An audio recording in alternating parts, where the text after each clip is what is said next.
let's continue. So last time, for anyone that wasn't here, we got a case with this guy who died in his house, and everyone's saying that it is his daughter because like his cup was poisoned. And also they're passing some new legislative thing, like some virtual thing that Phoenix is the head of, and this case is their like first test run of it. So I don't know what that's up with that, but I already used it on everything suspicious, of course. Yay! Let's give it a whirl, Apollo! Oh, what are you doing? I was just seeing if I got a reaction off of you. How's this for a reaction? Never do that again! I'm not poisonous. Can you guys hear the game audio alright, by the way? Tell that to those hapless witnesses on the stand. I guess I should ask that when music is playing, huh?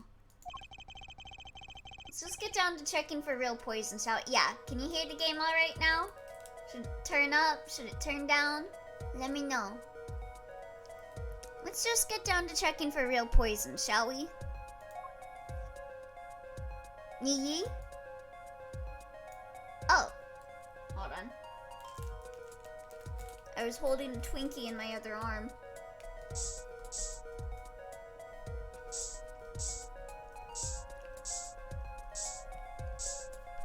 So what is this, like? It's like the stuff from Trauma Team.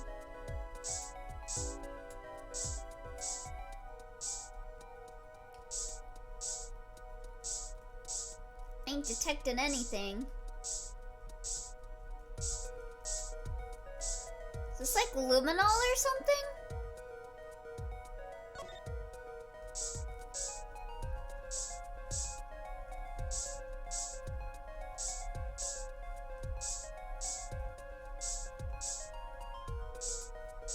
You should spray it on yourself, 'cause you're toxic. You're toxic. Poison paradise. Oh, I'm not finding anything. Just had to. I thought we were spraying this cup.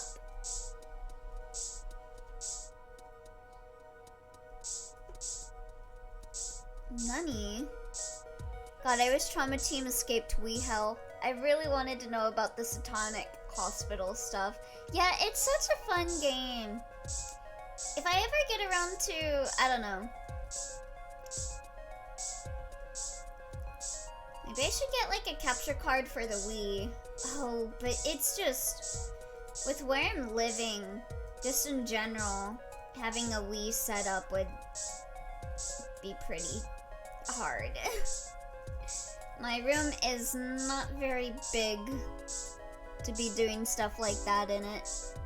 You might notice whenever I do like push-ups and stuff, I tend to have to find an area to actually do it at. What does the arrow do? That's just to move areas. I don't... What am I doing wrong?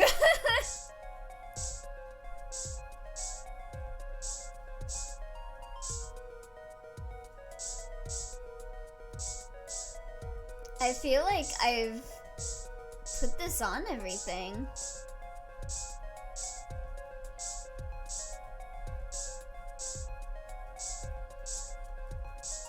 Manio. I don't know. I don't know what I'm supposed to do. I thought it was supposed to be this cup.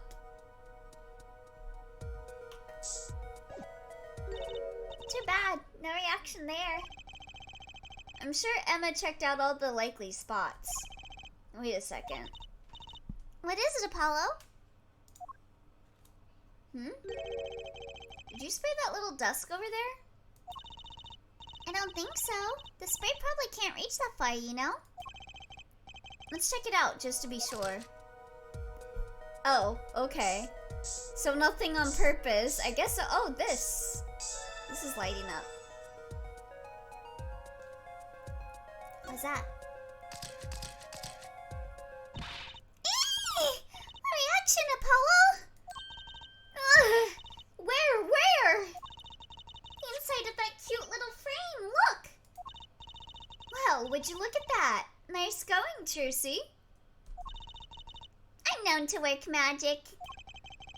Never mind that I was the one who found it. Huh. There's trace of deadly poison atroquinine. Why would the inside of that frame have poison on it? Looks like we found the only other place that was poisoned in any case. Huh. Can I check that thing out?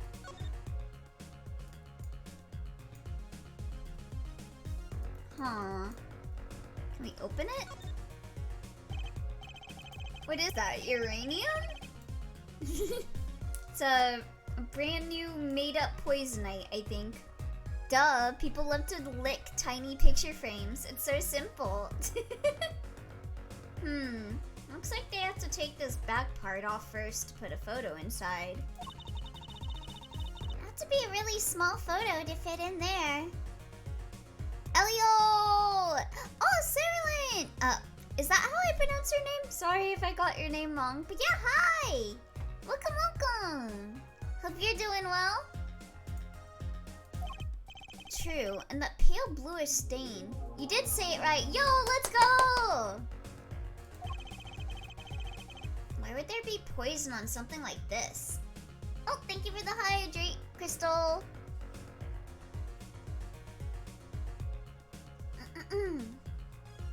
I'm glad I finally got to watch a stream. Yeah, it's nice seeing you.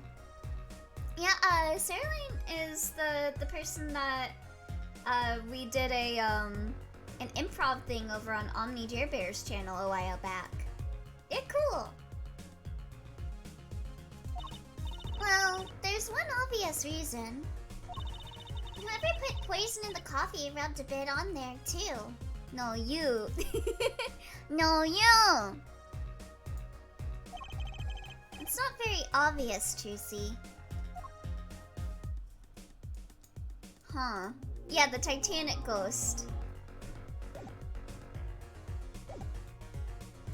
Okay, well, here you go. Here's the new thing we found. I do your job better than you. Emma, I was wondering if you could take a look at this.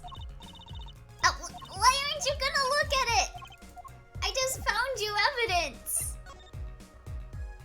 Huh? Is that everything we gotta do here, then? Do I just leave now? I guess I gotta just leave now. Why is Sunshine Coliseum open? October 7th, Sunshine Coliseum. Woohoo! This is it, Apollo! The place where magic and dreams converge! Just a while ago, it was the place where murder and nightmares converged. Let's go say hi to Uncle Valent! What about the case? Only a performer laughs like that. The young Miss Trucy. I forgot what I gave him for his voice. How often I hoped we'd meet again, only to tell myself it was an impossible dream. Uncle Valent, how's it going? I'm glad to see you too. Of course you are. Humility is definitely not one of his strongest traits. Well, Miss Trucy, how does the day find you? If you come to give me flowers, do it after the show, I beg you. Actually, we came to wish you good luck. I like how this image here for the magic show looks like it's like a guy with a top hat, but it also looks like kanji to me. I can't read it, but I assume it's what grammary is in Japanese. And congratulations on your big magic show! Oh, but it is I who wish to congratulate you. Not everyone is so lucky as to witness miracles such as the ones I shall perform. It's a family line of magicians? I think wasn't like Trucy's dad or something included in the Gramarye family or something like that? I don't know if it's a family line. Like they all take on the name as like stage names. I don't know. Yeah, it's a family of magic peoples. Oh, okay. Yeah, you're amazing. We get the picture. The world will watch in wonderment as Magnifi's illusions are reborn. Oh, by the way, Crystal, I was meaning to DM you about this. Would you be free at all this weekend to watch Con Air? Here on stage, by my hand.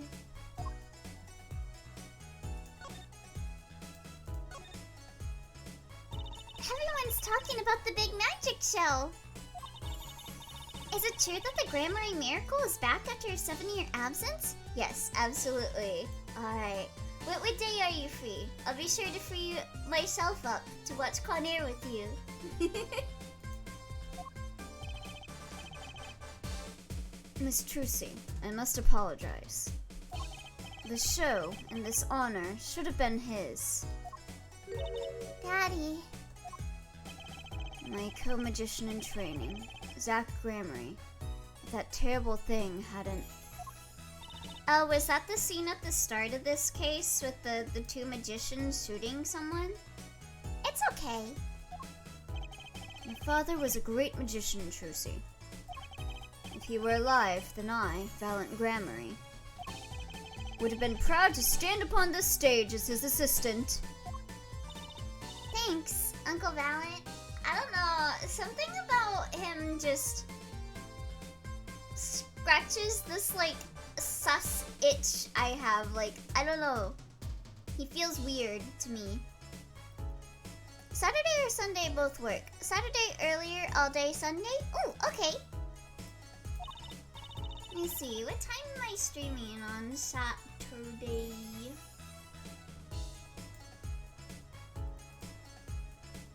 Yeah, I'm streaming later on Saturday, so we can do a bit earlier on Saturday. A sus itch for sus person. You know, I'm happy you're doing the show. To think, we get to see the great Magnifi's illusions again. See, what I'm thinking is that maybe he was, like, threatened. He felt threatened by Trucy's dad's, like, ability as, like, a magician. And that he would have gotten, like, all the limelight or whatever. And so he murders Trucy's dad for that. That's my game theory. My favorite magicians were Penn and Teller. They were banned from a prestigious circle of magicians because they kept saying that magic is fake and kept showing how tricks work. Based.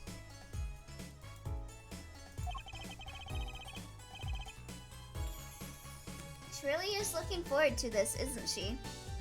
I know I used to be a big fan of, God, was that one emo-looking guy? Chris Angel? I remember I would watch his show all the time.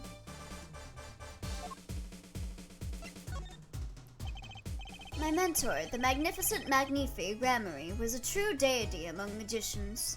Of course you were. Oi! A creator god who gave birth to magic and illusions that defied our very imaginations. I was so little when I last saw one, but I still remember his shows. Loved watching that guy, same. Yeah, it was so entertaining. He did wheelies in a sports car through the air above the audience. And then sped off to outer space faster than the speed of sound. Of course you also were. What the fuck, Lenix? I'm guessing that memory was a bit embellished. For 7 long years, the world has been waiting for a miracle to match his. As heir to the Gramarye Troupe's secrets, it falls on me to provide one. It is my God-given destiny. He sounds like he's got a little bit of a god complex. Like he's like, I am God-given to be the world's best magician, because I killed the best magician. I don't know, I'm on to you, Valent. Yes, you, nameless face who speaks for the nameless masses. How can I help you? If the world was waiting, why did you hold off for 7 long years? Elio, thinking you're the best is not having a god complex. I'd say it's quite simple, in fact. Okay, he's a narcissist then. He's a narcissist. It appears the lad is uninformed.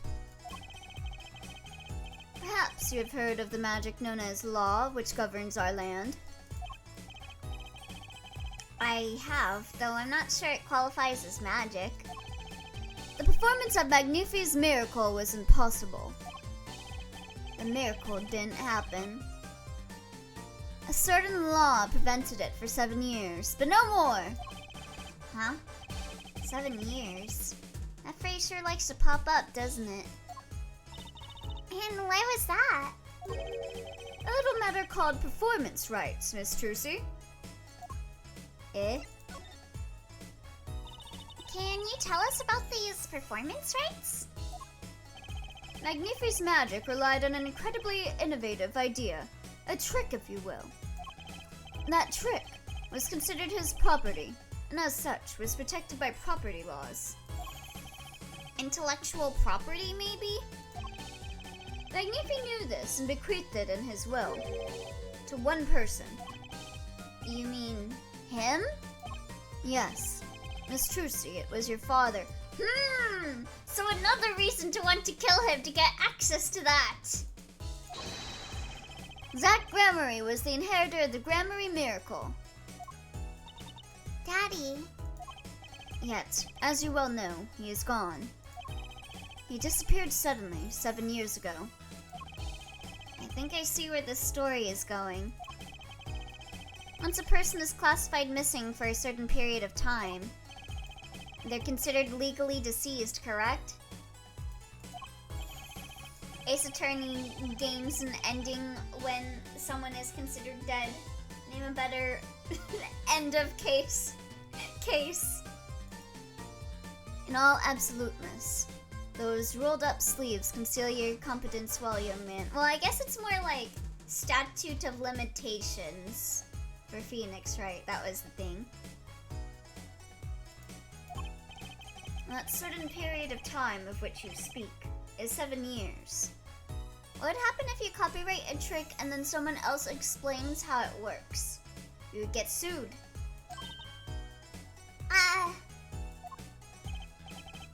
Yes, Miss Trucy, you're leaking secret information. Yes, Miss Trucy, though it pains me to say this. Statute of limitations is for, like, cases. Yeah, I was a bit wrong with that. This past spring, April to be precise, was the time. Your father was legally declared deceased. In the absence of a formal will, the secrets of our mighty mentor, Magnifi, passed to me. This was, in fact, stipulated in the will by Magnifi himself. So I guess you, gained something by him dying, huh, Valid? Is that how it works, Apollo? Yeah, it's called death in absentia. He's declared missing, permanently. Daddy. Alright, well, would you like to look at my attorney's badge? A challenge, is it? Want me to make that disappear? Very well, give it to me. No, thanks. You yellow fuck, could you stop dangling his dead dad in front of her? Are all magicians like this? Apollo? What was that look just now? I was just thinking how hard it is to get any information out of a magician. Okay, he's not gonna say anything, is he? I'm here to watch your show! I was wondering if you could tell me about this? Aha! Why, that bears the Gramarye seal! Uncle Valen? Is something wrong? Trucy, where did you get this? Huh? Daddy gave it to me. Your daddy? No, my other daddy. Phoenix Wright. Sus. Also, what did he say? My partner, Zach Grandma. He's freaking out. Why now? Why would your Lord Daddy? Lord Daddy? That's kind of stretching the whole archaic thing a bit. A signature upon the back. Do you recognize it? It belongs to none other than Zach Grammary. What? Daddy signed this? Could I be so bold as to open it? I mean, I wouldn't mind being called Lord Daddy. That's such a weird thing to be called, though. Can you be a little less sus? Yeah, this guy is so sus. I'm sorry, but I can't let you do that. What's in this envelope, I wonder? Oh, nothing, huh? Suspicious. I think that's his will or something. Something that'll make little old Grammary over here have some difficulties.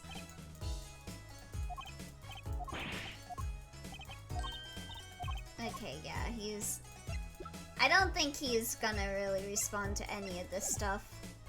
Okay, let's just get out of here.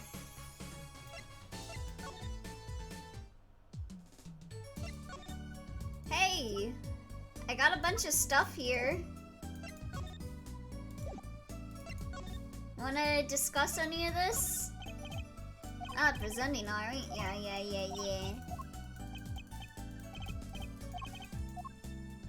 Okay, maybe... Okay. I don't think he'll really respond to any of this either. Okay. I'll go talk to her then. October 7th, Detention Center, Visitors Room. Ah, you're here to see Vera Misham. Yes, that's right. She's in the medical office at the moment. Nya, nya, nya, nya, nya, nya, nya, nya, nya, nya, nya.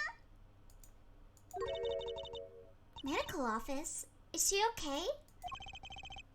She's just lying down. Said she didn't feel so good. I'm sorry, but I can't allow any meetings at the moment. Most annoying client ever. Guess we should come back. Dang. I thought that was who I'd need to talk to.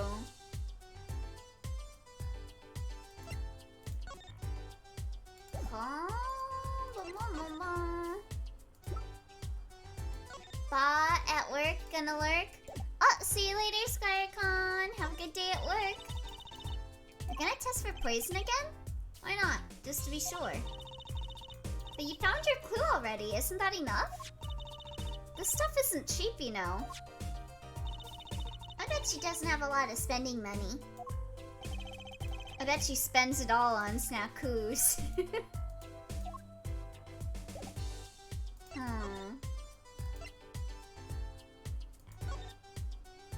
Maybe there is something that he'll respond to. I don't know.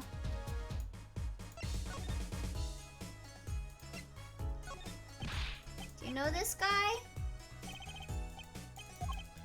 Yeah, make the mailbox disappear. Do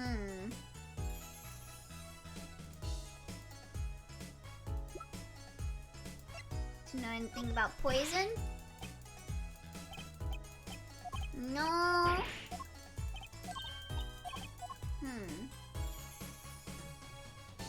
Let's see.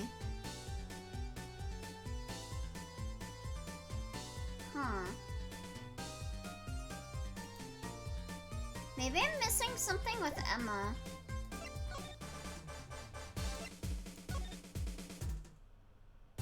Did I submit everything to her? I submitted this. Oh, Emma, I was wondering about this painting here. That one? What about it? What about it? Yeah, what about it, Apollo? Take a closer look at it, both of you. Now, look at this one. This is the third painting he was working on. Hey, they're the same! I was hoping you wouldn't find that. I mean, it's very out in the open. You did a bad job of hiding it. You're right, though. Drew Misham was copying this painting. Wow, it's pretty good. Copying a painting? What for? Oh, was he like...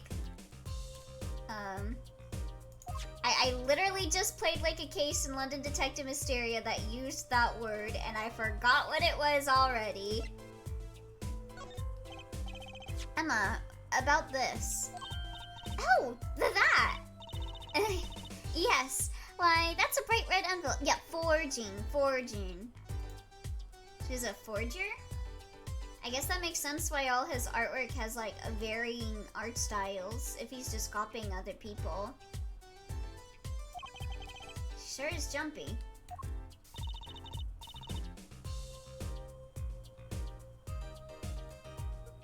Oh, sorry. Eating my Twinkie. I'm a Twinkie and a Twinkie. Someone opened this, didn't they? My lips are sealed. Your lips are sealed? That's a first. You mean, you know what's inside the envelope? Sure, I read it after all. Huh?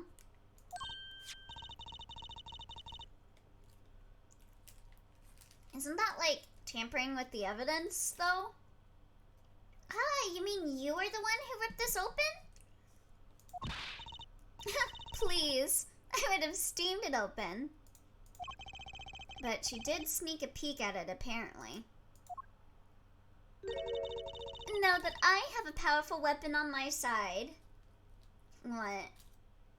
God, what would be able to look inside a letter without opening it?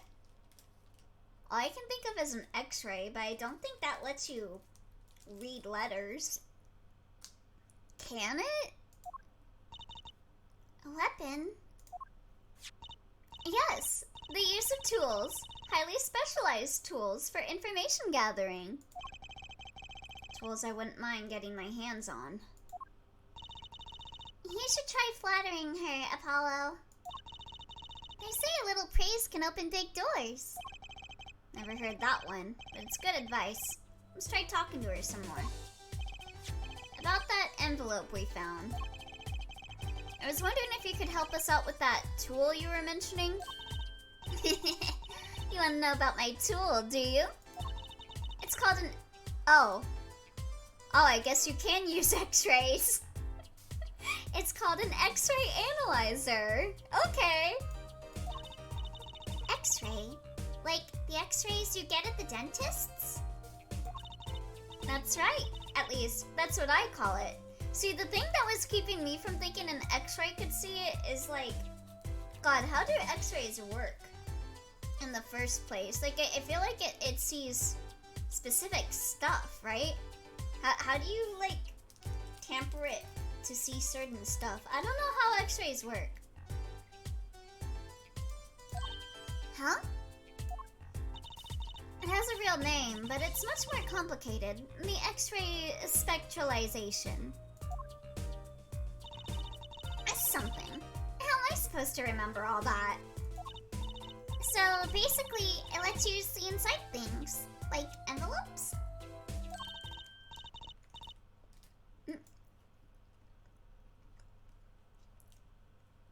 Sorry, trying to finish my Twinkie. Here, that's right. You're sharp, Trucy. But it's a bit more complicated than that. In practice, of course. Actually, to tell the truth, I'm not really sure how it works scientifically. Can I try it out, Emma? Please? Oh, I suppose. Of course, I've already checked out everything suspicious myself. Alright, let's give it a spin, Apollo. Ew, what are you doing? Just saying if I could see through your hair, but it's like lead. What? Point that thing at me anymore and it might all fall out. I wouldn't need an x-ray machine to see through it. Let's just get down to business, shall we? Alright, let's test it on a sample first. It just so happens that I have a lottery ticket here. Ooh, did you win? Oh, I hate that sound. Sounds like a train. You set the sample in the device like so. I don't see anything. Patience. There's no need to get all antsy. Look at the right side of the screen. That's the layer view of the envelope. Layer view? You've got it set to display the outside of the envelope now, see? Actually, it's quicker to just have you give it a try. Turn that dial there with up, down, left, right. Huh? That's right, that's how you choose what depth you want to scan. Hey, I got something! See? That's how you can read the letters on the ticket inside. Cool, huh? Except, I can't read them.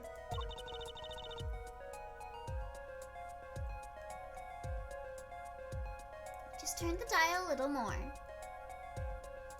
Oh, sorry. Get something to drink.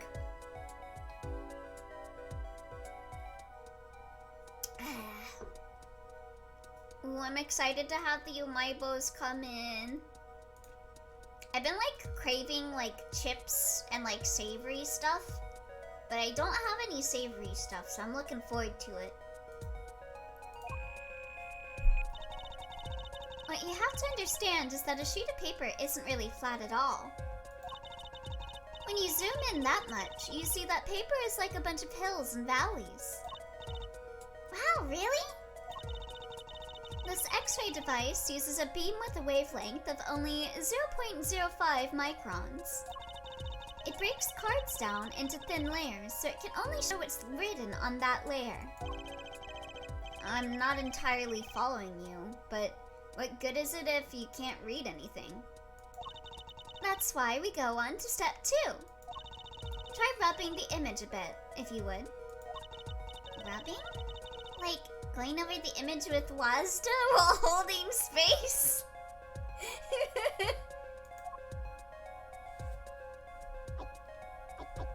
Oh my god. What?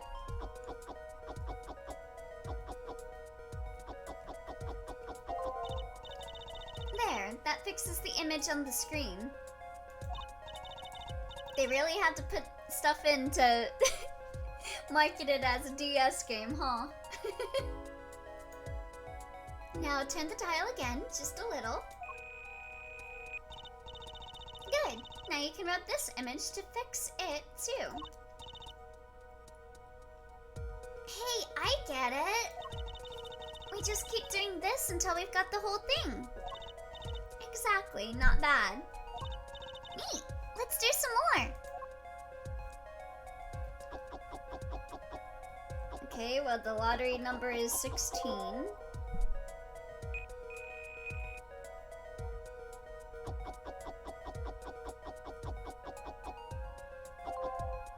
Try again. Oh.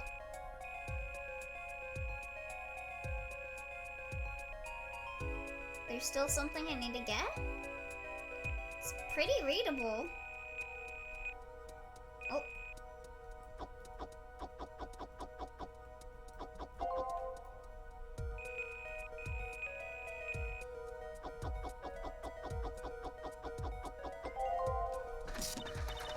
Okay, let's print this one out. Try again. Huh.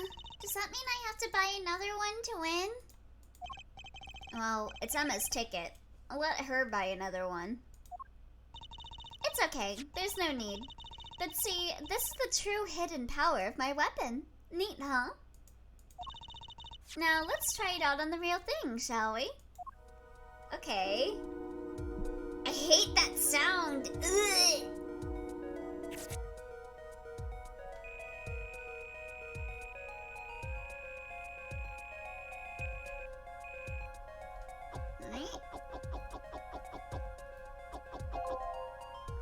Yeah, we get it. You got a touch screen.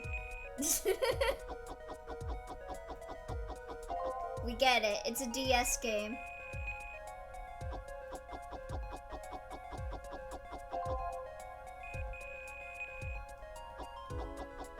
Mr. Drew Misham, I've deposited the 100 million in this designated account. Please send a receipt once you've confirmed the transfer.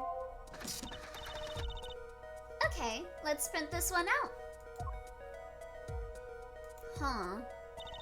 Someone deposited $100,000 into Mr. Misham's account? That reminded me of a thing I was watching today. Did y'all hear about that one, like, bank? Bank app or whatever that some YouTubers recommended?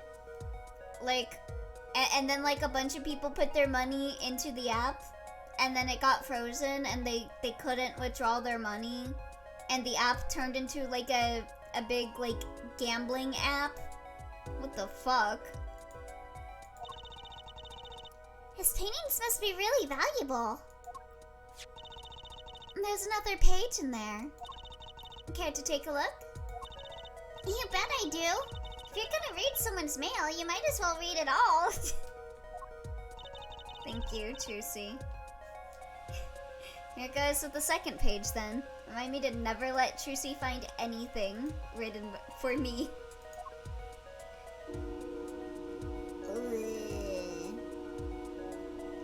Could they have picked, like, any other sound effect other than sounds like you are about to get run over by a train sound effect?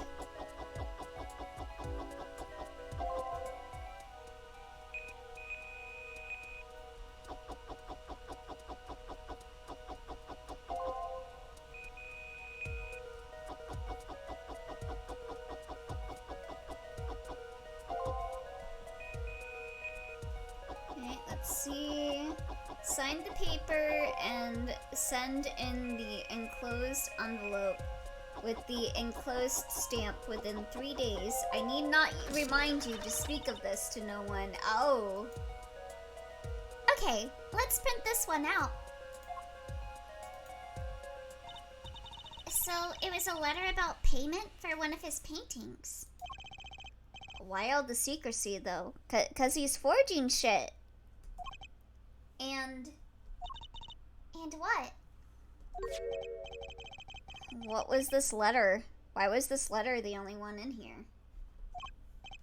It's 7 years old, right? Maybe it had some special significance to him? What, being threatened? Yeah, I like holding on to all the blackmail materials people have on me, too. Well, Emma? Well, indeed. She knows something she's not telling us. Looks like she's keeping mum about it. Alright. So, Emma, I was wondering, what's the story about this reporter that came here for a story the night of the crime? I'm afraid I can't tell you, because he's gonna be a witness tomorrow, I hear. Eh? I thought so. I'll never forget that face. But what was his name? Oh, right! Brushel. Spark Brushel? What kind of name is that? Brushel? He's after a scoop to sell to the papers. So a reporter comes for an interview with a painter. His first interview ever, and that night, he's killed. Seems strange to you? Really strange. It does raise a few questions. I'd like to speak with this reporter if I could. Well, I hear he's on the beat today, too. He said something about covering a magician. Magician? Oh, so he's covering Grammary. Well, if it's not Trucy, that leaves only one other person. It wasn't Valiant Grammary by any chance, was it? Yeah, something like that. He's got some big show lined up, I hear. So, he's out interviewing Valiant Grammary. Looks like I'll be heading out to that Coliseum again sooner than I thought. Here, I'll give you that reporter's card if you want. Alright. Freelance journalist Spark Brushel. I'm glad I'm not an Ace Attorney character, because then I would have like the worst names. Emma, I was wondering if you could take a look at this. Look, I'm a detective. Then again, my name's not all that well thought of either. Elio is just Sun. Lappy is Lapine. But a little edited to be cool. You can't just ask me any old thing and expect an answer, okay? I think you need to be a little more focused in your inquiries. Scientific, even. Somehow I knew she'd get around to science.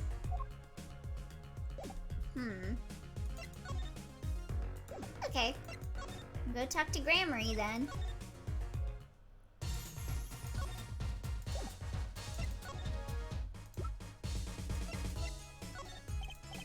So, a journalist was here on a story? All lies in the universe are upon my stage. All pens seek to commit its mysteries to paper. His name was Special. Brushel.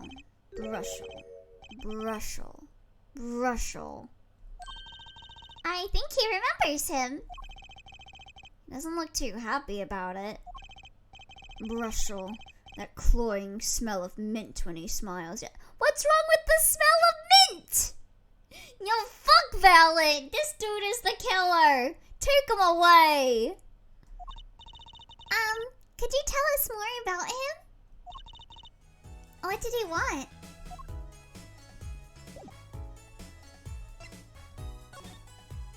Mr. Brushel. A man by that name called on me just now. Oh, his name's Spark Brushel because his teeth sparkle because he brushes his teeth so much. God forbid someone want to smell minty fresh, right? That should be refreshing. If I smelled someone that smelled like mint, I would be like, yo, that person's pretty cool. They smell nice and refreshing and they don't smell like a Smash Bros player. Just now? Valen's vision is always towards tomorrow. Valen's feet step always forward. That is all. That's all very confusing. I am to perform a big magic show, yes? I wanted someone to cover it. Yet, he had ears only for that incident. That incident? In any case, I requested that the rapacious reporter remove himself. That almost rhymes. Rapacious reporter? So, a painter has died. What of it? There's but a footnote in the footlights compared to the magic of Grammary. Okay. No sympathy for the person that died. I see. Uncle Valen, do you know where the reporter went? I mean, if you're able to smell his breath, he's usually too close. I don't know, mint is pretty strong. I recommend he visit that place popular with penalized perpetrators. A detention center? He was a rude individual. When I see that card, I think Spark Brushel is based. Sure. He would tear apart my respectability. I will tear apart him. Ooh, here comes Apollo. Uncle Valen's big magic trick. Is he gonna fix the card? Not sure that qualifies as big trick. What happened to the big magic? It is not more miraculous for it to stay ripped. You must have really not liked that journalist. Now the time has come when I must return to make my prestidigitation.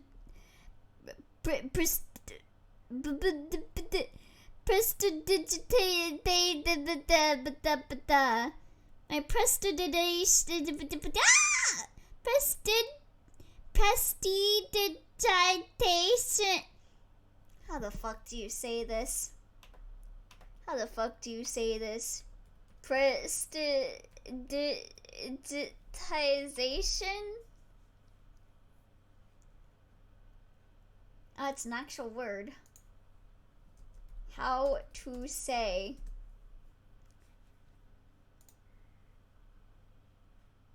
Prestidigitation. Prestidigitize. Prestidigitation.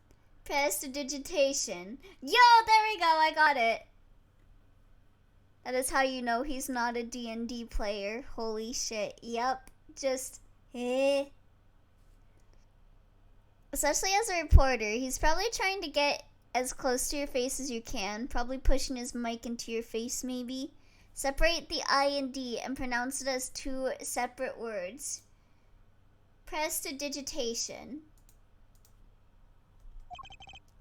By your leave, Miss Trucy.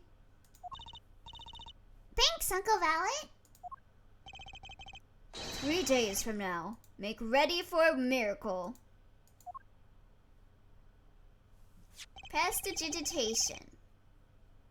What do you think that journalist was after? Why did Valent react like that to this envelope?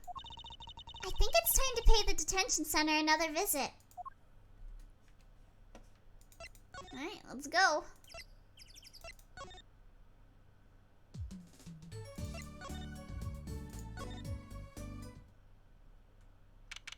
Hello? Mr. Spark Russell, are you here? Base department called. They want you back. I think I hear what you're saying. We're all doing it for the money, end quote. No, not at all. Looks like someone's already meeting here. Maybe that reporter? Oh God! What? Wait! Oh! Base department called. They don't want you back looking like that. Oh! Hey there. How you doing? Who might you be?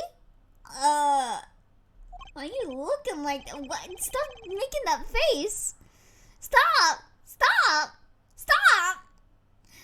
Sorry, we didn't know someone was already here. Stop making that face. Oh no! What? His nose! Apollo Justice, attorney at law. Talk about a nervous monkey. You? You're Justice? You? Don't smile like that. Oh, no wonder. Okay, maybe Grammary was onto something. You know me? Maybe Grammary isn't sus after all. Do I know you? Of course I know you.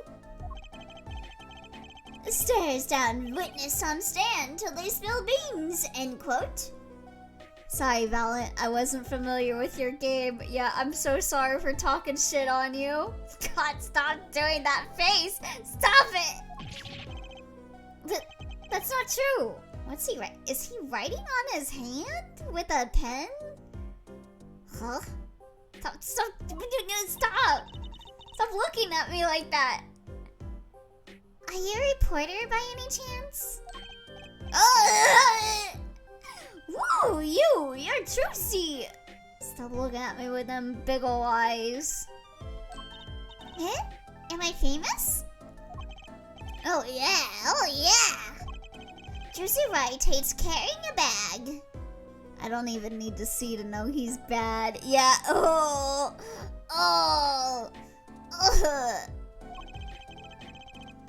He is ugly. Stop it. Stop moving like that. Stop. Put everything she owns in her panties, end quote. Ooh, that's so not true. Just hold on to your breeches there. I'll wrap up this interview in a jiffy. I hate his teeth. Why are they so big? Interview? So, guard, I think I know what's going on here. Guarding rooms is my life. What else could I possibly need? End quote. I hate how he turns his face. Ugh. No, how many times do I have to tell you this? Look, I got work to do. You deal with him. Did you come here to interview the guard? Ooh-wee, what a pickle! Accused wouldn't talk. Had to interview someone or go plumb crazy. End quote. Yeah, thank you for taking a moment. I'm gonna need a moment with this guy. I'm gonna need a moment with this guy with a knife in front of his face.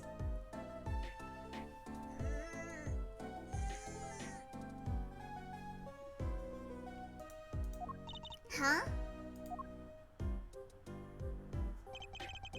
I should have guessed. Where's my manners? Stop it. Name's Breshel. Spike Breshel. I'm not picky. Journalist just closes eyes, right? End quote. Finally ranked 36 in goal game. Oh, thank you, Linux. Good job. What's that nauseatingly strong mint smell every time he grins?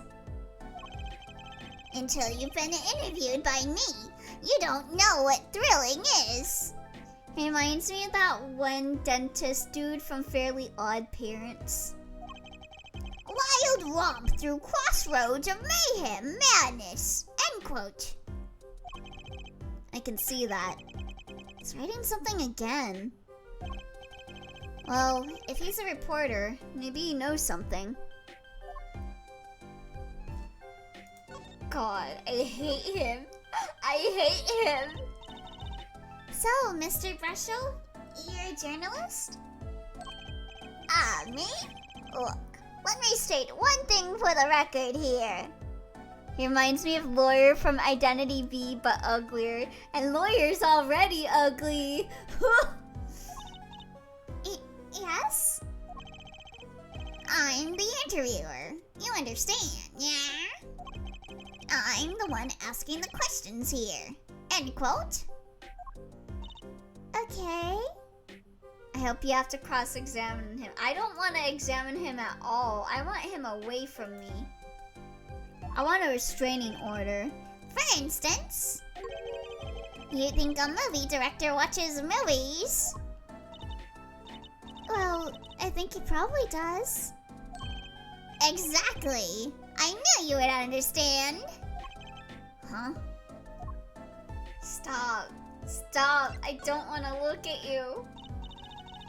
So, the night of the murder, you were at Drew's studio? Oh, me? Look, let me state one thing for the record. Yes? I may look calm and collected, but I'm busy, real busy. Always on the road. Journalist always buys one-way tickets, never looks back, end quote. I can understand that philosophy, but... You want to know the thing about one-way tickets? Once you use them, they're gone. Why is his hair cut like that? Like, it doesn't even look like a brush bristle because it's too short. It's too, like, not long enough. Looking All because you have to give them to the guy at the airport. True enough. But don't they give normal tickets away too? Exactly, see? It's the same thing. that is.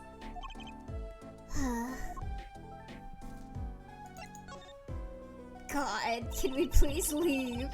So, you want to do a story on intermission? And he'd never had a story done about him before? That's right. Look, let me state one thing for the record here. Oh, what? I'm sure you're gonna want to know about my source. What tipped me off to Drew? Why do the interview in the first place? Well, yes. Holy shit, 2 people made it to 36. Yep, me. I'm the other one, I think. Look, it's like, oh, I've got it. See, there's this burger joint with fabulous ketchup. My source is that I made it the fuck up.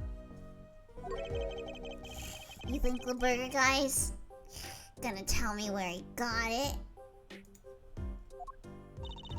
At the supermarket, maybe. Exactly. See? That's what I'm talking about. I think I may have actually understood that one.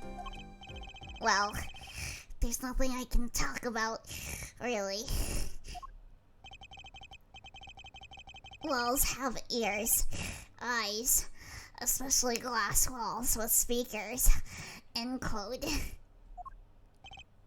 Right. Guess we'll leave then. Ugh, but since you're here, might as well tell you a tidbit of news I saw, just for the heck of it. Sure, tell us, just for the heck of it. I remember it like it was yesterday. I'd seen a movie on a trip and wandered into this burger place with amazing ketchup. He is so happy with his job. I wish I had a job I could be this happy about. When an article in a tabloid caught my eye. Famous oil painting stolen from art dealer's gallery. End quote. I believe it was. Stop! No! Don't do that! Don't fucking have your nose move like that. Ugh! An oil painting? Happens every day, right? But I thought I'd seen that painting somewhere before. A painting of a giant peach floating down a river. No, stop! Someone stole an oil painting of a giant peach. Journalists can smell scoop better than burgers. End quote. Oh, him. I hate him. I despise him. Right.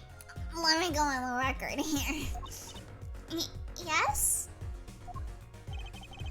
I know what you're gonna say. Whistle. Take this. Write brilliant column.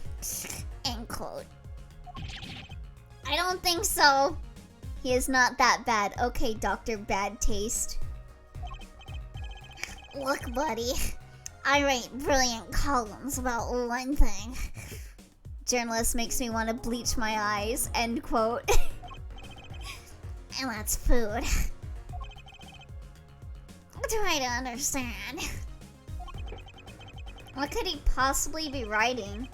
Didn't listen to a word I said. Leonix, have you seen how he have you seen anything with this man? Look at him! Ugh! Disgusting!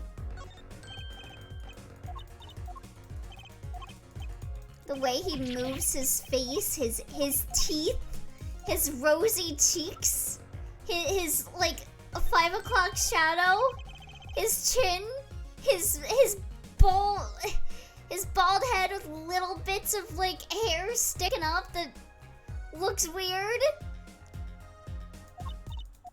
But his blink makes no sense. I saw his nose move. Look closely at his eyes. Oh no.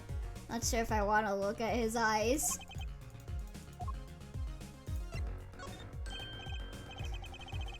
Okay, let me see. Oh, I see. Ugh. So that's how he blinks. Oh. Disgusting. Who blinks like that?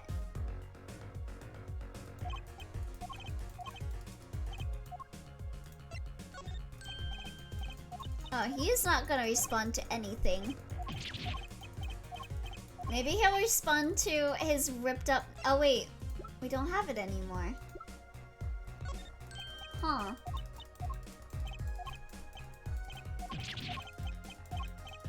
How did he... Elio! Yes? What's up? Well, I am gonna get the fuck out of here. Bestie, what's up? Sorry, I've been lurking. It's all good. October 7th, Drew Studio.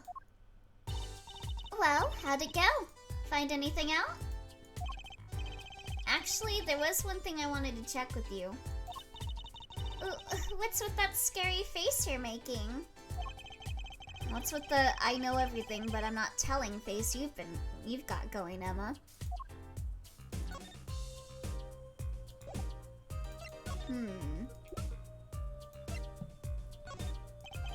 This painting came from behind the... Oh.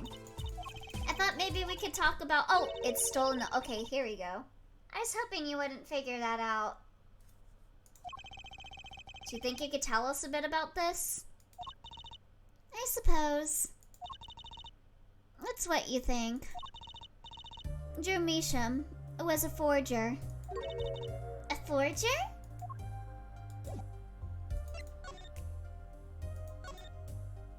So he's your? So what exactly is a forger? Basically, it's someone who makes forgeries. He was from Spy X family. Fakes, in other words.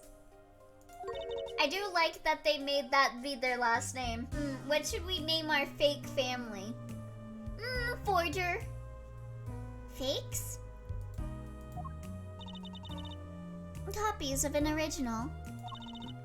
Exact copies, so precise you can't tell them apart. Well, why not just photocopy them?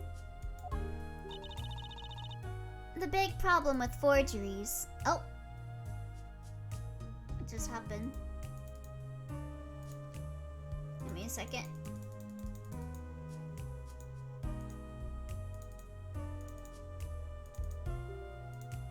Oh!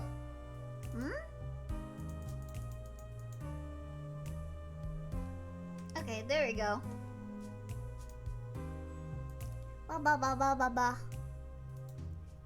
The big problem with forgeries... Yeah, I need to continue it too. I was in the middle of season 2 of the anime.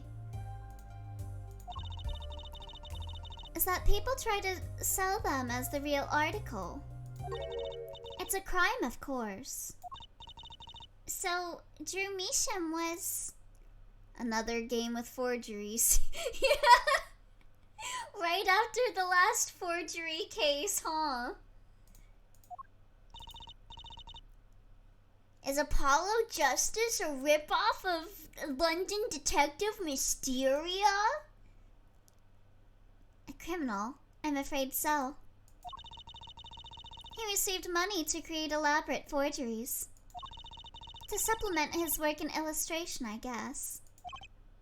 I see. Actually... that's why I brought this here in the first place. What do you mean? When you're trying to determine if a painting is a forgery, the rough sketch underneath can be a valuable clue. So the rough sketch is like practice for the real thing. Like doing a magic trick in front of a mirror before you go on stage. But not in the case of a forgery. Not necessarily, anyway. You know what the finished product is gonna look like, after all. Oh yeah, I guess you would. That's why I brought this. I'm gonna use it to see what's under the paint of the finished pieces. I get it now. Not that I really needed to go to such lengths. Seeing as how one of the paintings is only half finished anyway. Still, it'd be neat to see Mr. Meesham's rough sketches. Kind of like what he was drawing when he thought no one was looking. True. That would be interesting. Maybe valuable for a case. You should try buttering her up, Apollo. Flattery will get you everywhere, they say. Maybe I should ask Emma to help us out.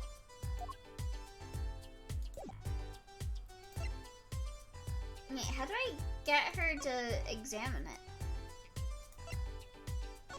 I just present this? I kind of wanted to see the rough sketch under this painting. And I was wondering if your tool there might do the trick. Oh, fine, fine. Just this time, though. Let's check it out.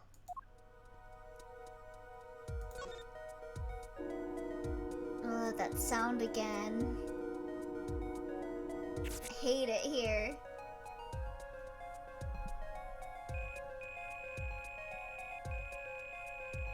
Dun, dun, dun, dun, dun. Oh. Oops.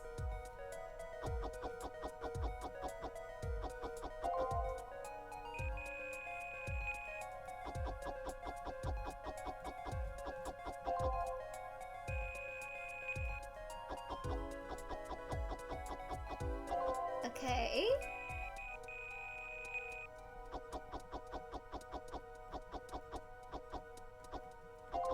Huh? That's someone playing card. Okay, let's print this one out. What? Looks like a photo. What the heck? Wow, he really blows. The finished painting isn't anything like the rough. Imagine that it's the purring of a robo-cat. Of Doraemon? Devices like mine didn't exist until recently. A POV. He probably thought he could draw any sort of thing he wanted to for the rough. What do you mean? Well, in the past, you could only analyze the composition of a rough sketch. Composition? In other words, the traces of charcoal between paint and canvas. So you could tell if there had been a rough sketch, but not what it looked like. Ah, I think I follow you. So in essence, it wouldn't matter what was underneath the finished painting. Some pros would actually paint out a rough sketch entirely, and then do a completely new painting on top of that. So Mr. Meesham was drawing whatever he wanted before painting over them? Possibly. Is there a problem with that? Not particularly, but something about the sketch itself is kind of odd. You're awfully silent all of a sudden, Apollo. You think we could check out one of the other paintings? Well, sure. You like this detection stuff, don't you? Okay. Stop it, Doraemon. Stop it.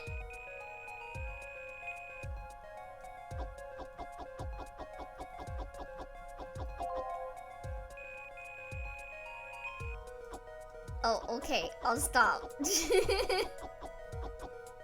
That first painting kind of reminded me of the first case. With the cards.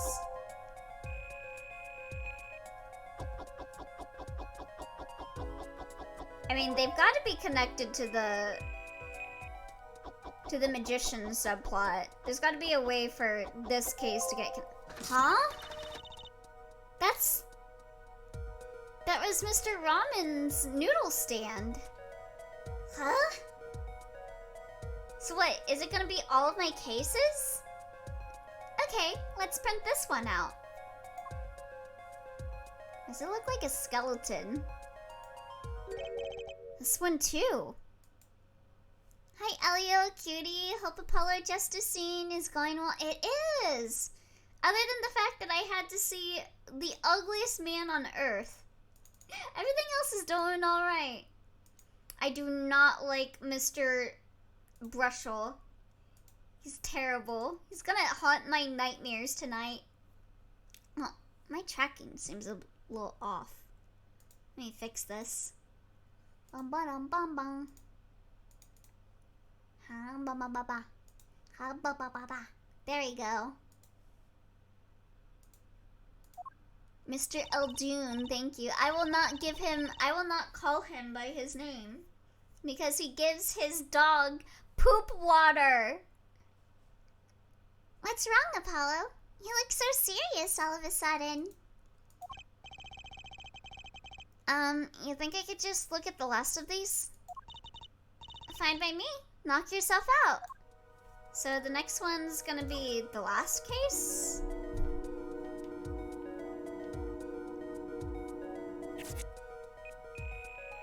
With the Governors?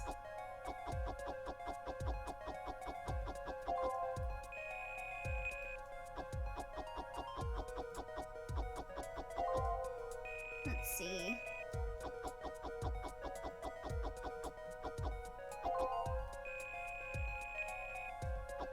Oh, it looks like a tower. Huh? Is someone burning on Tokyo Tower?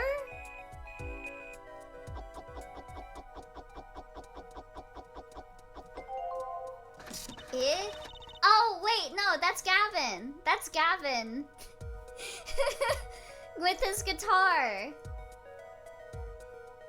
Okay, let's print this one out. So, like, he was a stalker or something? I guess so.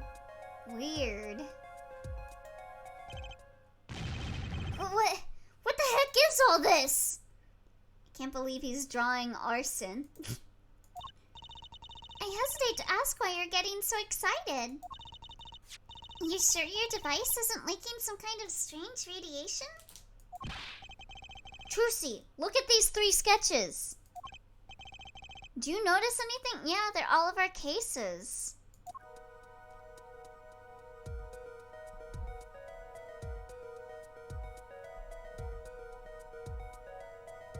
So what? Was he obsessed with me? Ah! There! He was like, well, I am very attractive, so it makes sense why he would be obsessed with me. Now you're both white as sheets. What's going on? These sketches are of the 3 cases I worked on. Just ask him about it. Yeah, sure, no problem. I'll go down to the underworld and ask if I can see him. What? The murder in the poker room at the Borscht Bowl Club. The dead man pulling the noodle stand. And then the events that transpired during the Governors concert. I can't bonk his ego away. I can't bonk at all. Too bad. What could it mean? How could he have drawn those things? And why? That's what I want to know. Wait, is Drew Measham your father? Eh? Give me a break. Does that seem even remotely possible to you? I'd never even heard of any Drew Measham before. Oh, I just realized his name! Drew Measham. Drew, I'm a sham. I hadn't even seen a picture of him. But they were my cases, drawn on his canvas. Every single one of them. It couldn't have been a coincidence. Just who was this Drew Measham? And What did he have to do with me? He's my stalker.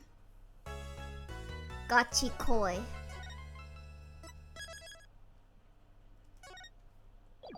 I'm sorry, but my heart belongs to Gavin.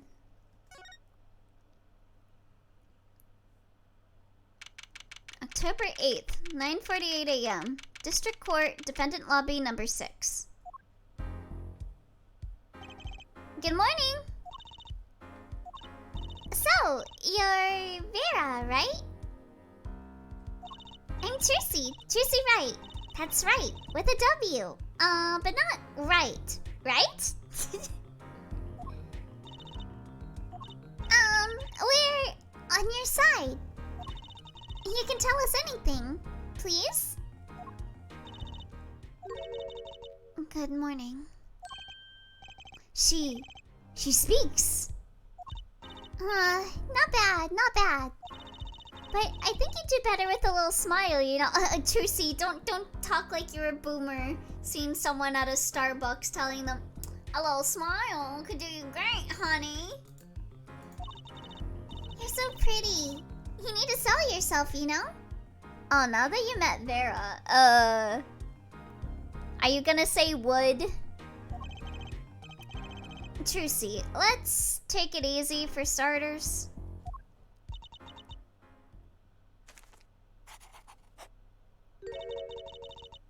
Thank you for taking my case. Aw. There's a ship on the shipping wiki, which is Walkie and Vera? Really? Oh, I love her little onesie, or not onesie, overalls with the little... Was that a teddy bear or a lion? Okay, well, that's a start, I guess.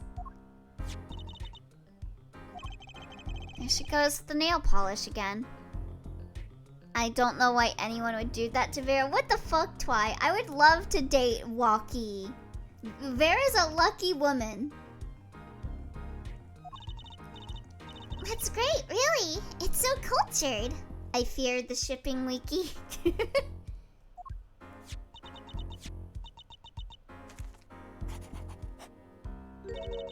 Oh, it's a lion, I think. Wanna try? Oh, really? Girls. The victim, Drew Measham, was a forger. A stolen painting was found in his studio. Life of crime, really. Maybe one that led to his death. Also, there was a picture of Vera showing a picture of Klapolo Bowler's pic on her notepad. Good. Good. A woman, am I right, fellas? October 8th, 10 a.m., District Court, courtroom number 3.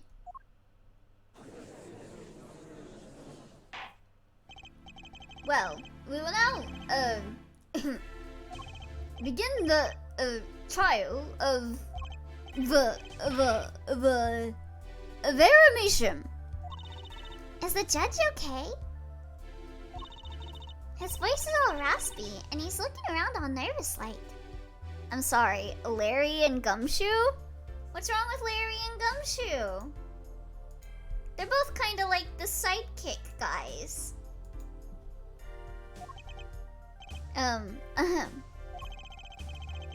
The repercussions of today's trial will most likely be felt for a long time. It's a random ship. Listen, they were the right-hand men to Wright and Edgeworth at their weddings. And then when Wright and Edgeworth threw their bouquet, Larry and Gumshoe both held it, and then they're like, well, might as well date. There's nothing beyond both sidekicks. Yeah.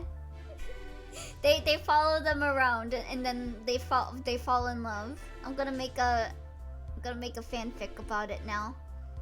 It's pretty random. But Phoenix's right-hand man is Maya. But Maya's a girl, silly! No, Maya's his right-hand woman. If not Maya, Pearl. If not Pearl, Apollo. Well, that's like a couple years afterwards. But in the years before Apollo, his right-hand man is Larry. Whether he wants it or not, because he's not a very good right hand.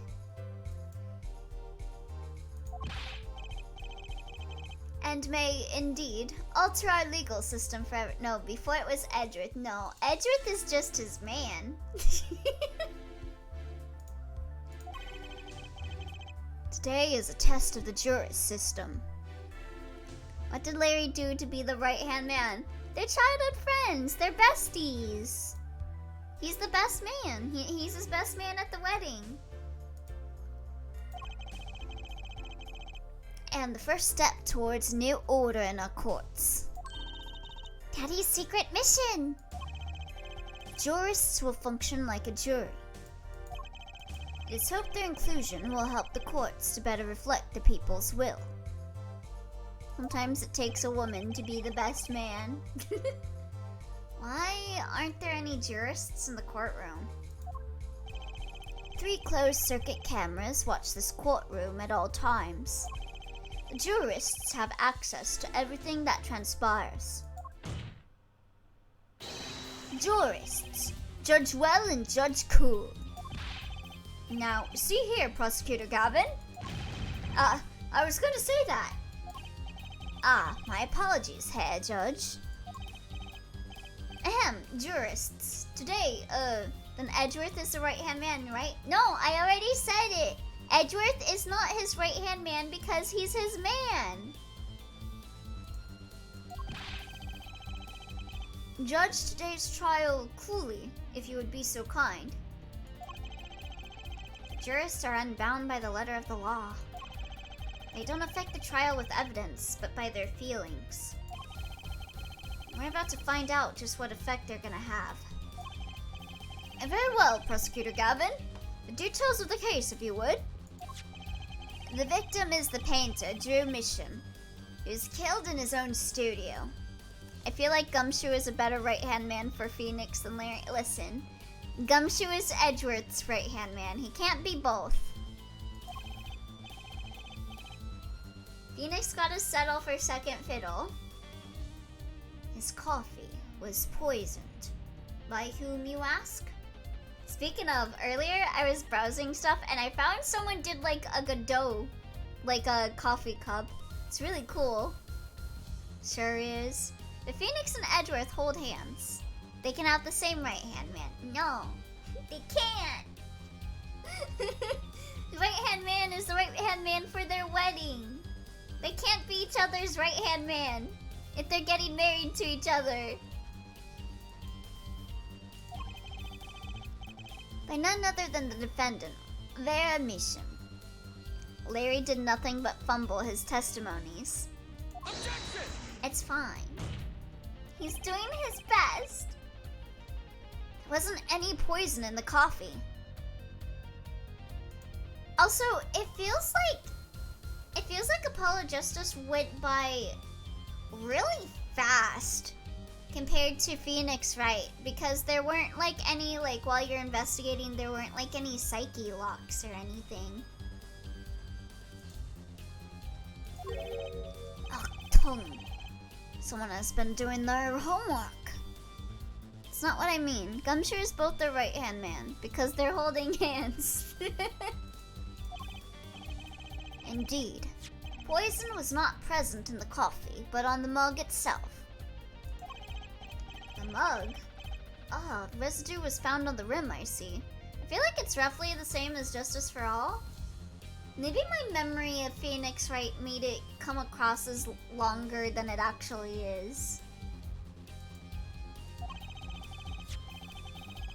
The autopsy report describes the manner of our victim's death. Justice for All was for cases just like this one? Huh. It just feels like there's a lot less, like, interacting with Clavier outside of trials, too. It felt like when you were investigating in Phoenix Wright, like, whoever you were going against, you would frequently run into them while you were investigating. But not so much in this game, either. The court accepts this as evidence. Misham's autopsy report added to the court record. According to this report, the victim's death was caused by atroquinine poisoning, a chemical compound that does not occur naturally. Lethal dosage is a mere 0.002 milligram. A touch of atroquinine in the body is the touch of the Reaper's scythe. Edgeworth is only seen outside of court in goodbyes, not as the prosecutor lol, and Rise from the Ashes. Rise from the Ashes was added only for the DS. Huh. I guess so. Very well, Prosecutor Gavin. You may present your witness. I have for you today a simple man for a simple case. Franziska is only seen in Big Top and Farewell, and is not the prosecutor in Farewell. A man who witnessed the murder in its entirety. A journalist, no doubt. The witness will state his name and occupation. Stop! Stop!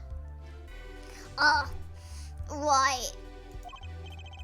Well, for starters, my name's Spark Prushel.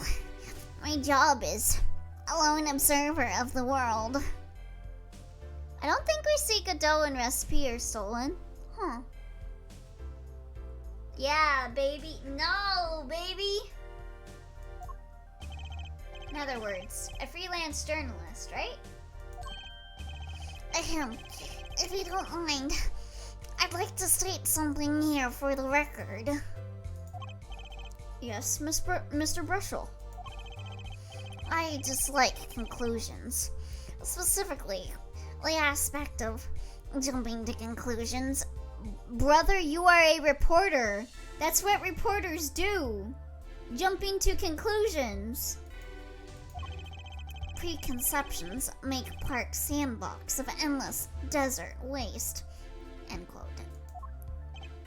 Not jumping to conclusions. Oh, yes, making up your own conclusions out of thin air, out of your ass.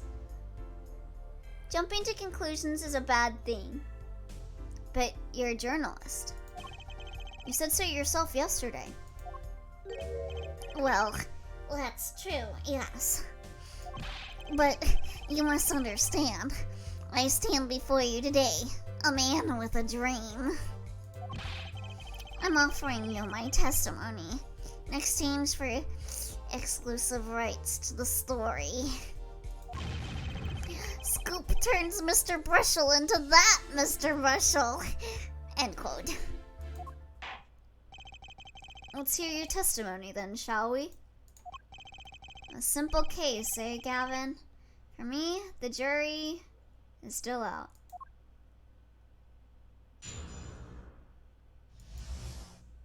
The journalist's story.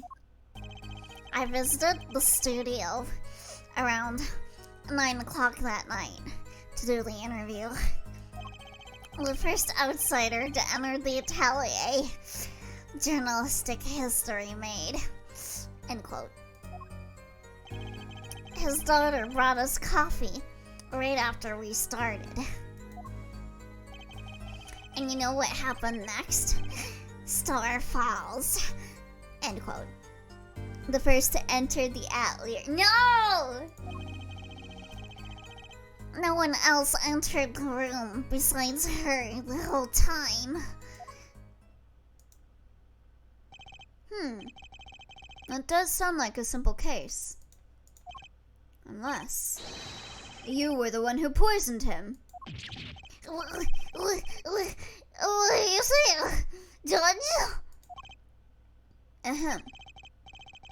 Need I remind you the cameras are rolling today? I felt the need to be a bit dramatic.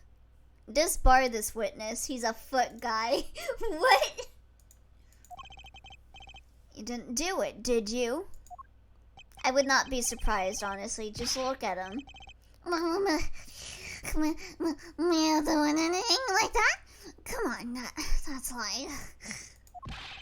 Elio isn't the witness. Oi! newspaper making the news, end quote.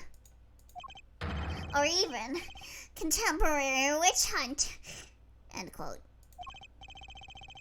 I know, wild accusations rock courtroom, end quote. Rock indeed. Prosecutor Gavin sure looks like he's having fun. I'm so happy for him. Very well, Mr. Justice. Your cross-examination, please.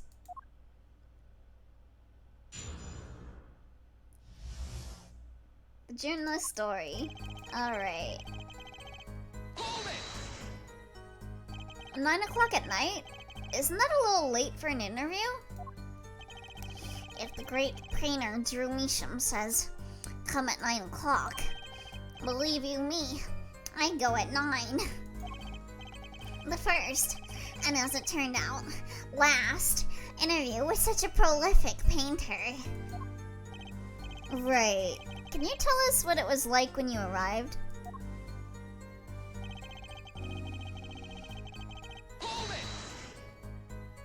You were the first reporter ever in Drew's studio? Posterity will look back on that night as a turning point in journalistic history. A basically insignificant step for all mankind, but a giant step for that Brussels guy, end quote. If no one on the outside ever had access to the studio... Oh, whoops. And then it would serve to reason that the deed was done by an insider. By which he means Vera did it. So, how did this epoch-making interview go? His daughter brought us coffee right after we started. Would you mind being a little more specific? Ooh-wee. Let me tell you, I enjoy a cuppa. In fact, it all began when I was in 3rd grade, wait, no, 4th grade. That's not what I meant. I believe I know what Hair Forehead is driving at. This coffee the victim was served. Did anyone other than the defendant touch it? Right, that. That's what I was gonna say, really. Well now, if you got a question to ask, you best straight up ask it. That's what I tell all the new recruits, several times if necessary. Right for a grade schooler. That's my motto. Which isn't to say I can only write grade school stuff, mind you. Who touched the coffee? Dunno. I was in the back, looking at the studio equipment when she served it. And what happened next? What the fuck does Star Falls mean? I didn't fall. What's this about a star falling? Star Falls, huh? It's like an old telegram. Send money, over. Zowie! You don't know?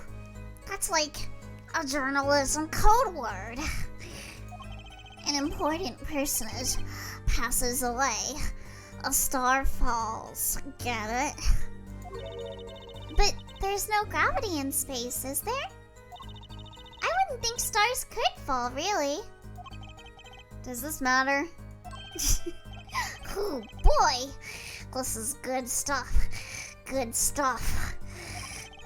How about sore breaks? Nah, lax punch. I know. Star dies.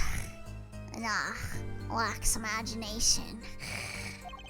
Of course, you could go with Drew dies. Straight to the point.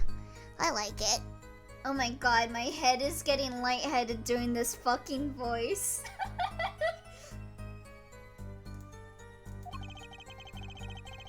I think we need to hear about something a little more substantial.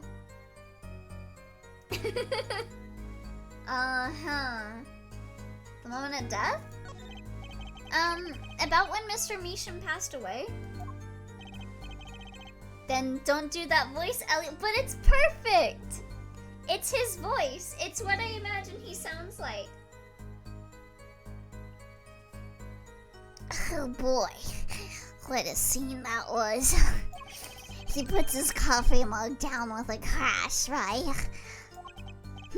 Yes. And then? Then the cold finger of death touches his spine. Life's flame sputters and fails. So cold was that touch, he could dare not but tremble uncontrollably. Actually, life's flame is a little tired. Life's river froze over. Yes, that's a go. I think he's starting his article already. Could you describe that a little more simply?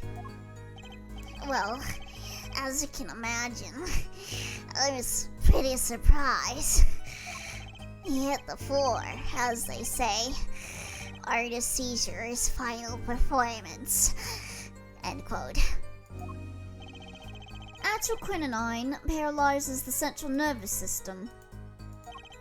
The body arches back like a bow, and limbs tremble. The body... that's quite enough of that!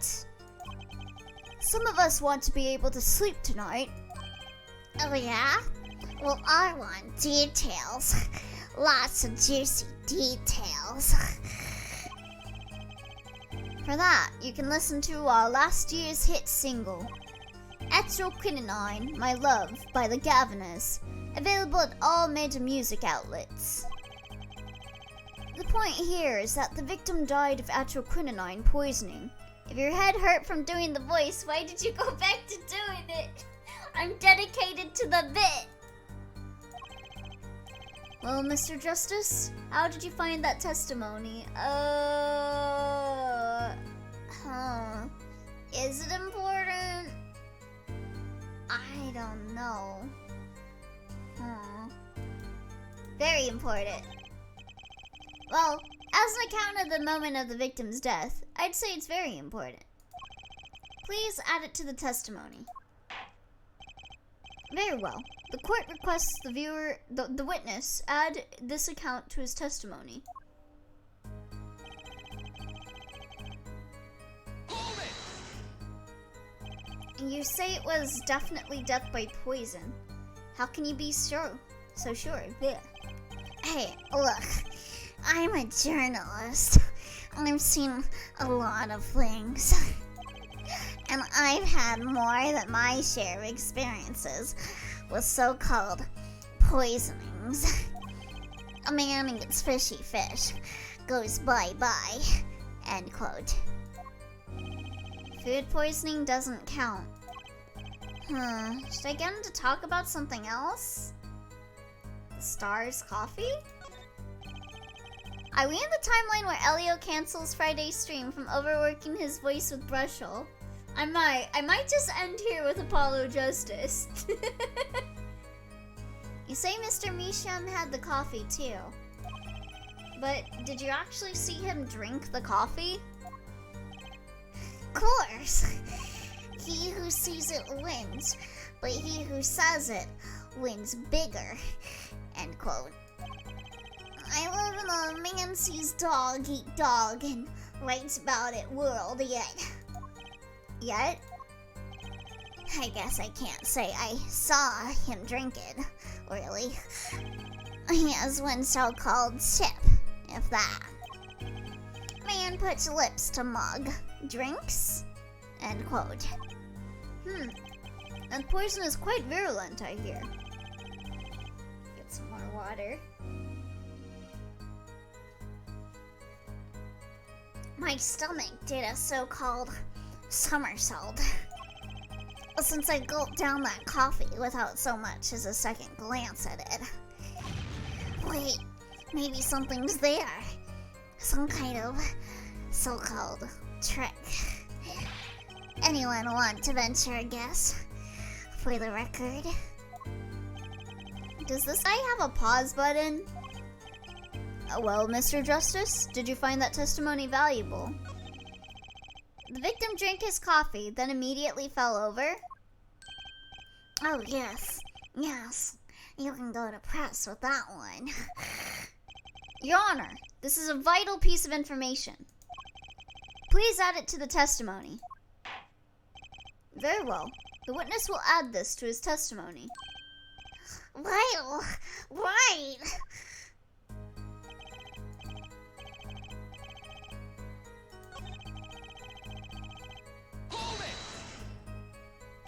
Can you say that for sure?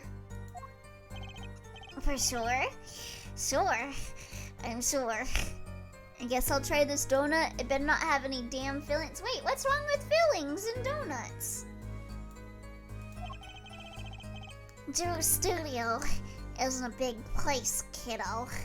Don't like them? Do you not like eclairs? I know it if someone else had come in. Fucks with the texture? Depends on the filling? I like custard.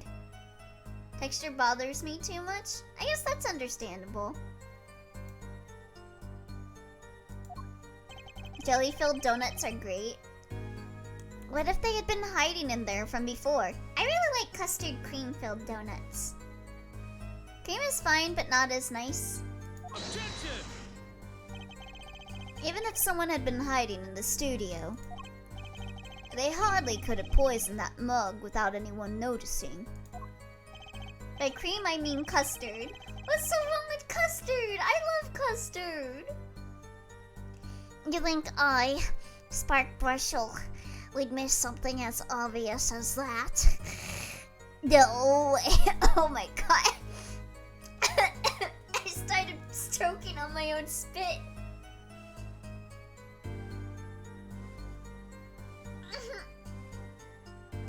Strawberry jam is superior. Do you need help here or something? Oh, thank you for the hydrate.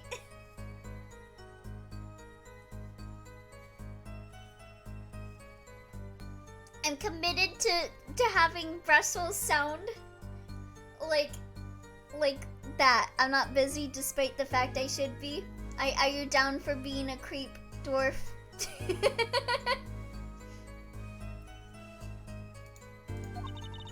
He sure makes it sound exciting. I guess that's his job. Already am. Oi! You're not a creep.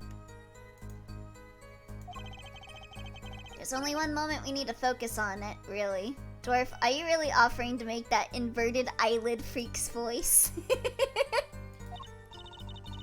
The moment when Drew Misham died? Exactly. There has to be something there. Okay, so I believe it's this dialogue here that we gotta present something on. Wait. He said he had a sip, but he didn't have a sip, right? He didn't sip anything, like, at all. I could have sworn they said something about that.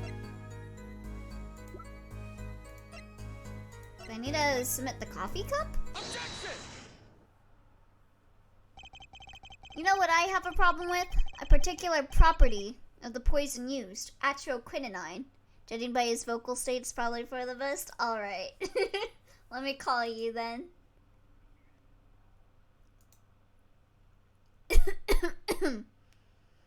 Hello. Good donut. Good donut? Yeah, it's a Persian, which I guess it's kind of a circular cinnamon roll, basically. Huh. Ooh, that sounds really good. Oh god, okay, let me get a drink real quick. Yeah, let me get a drink too.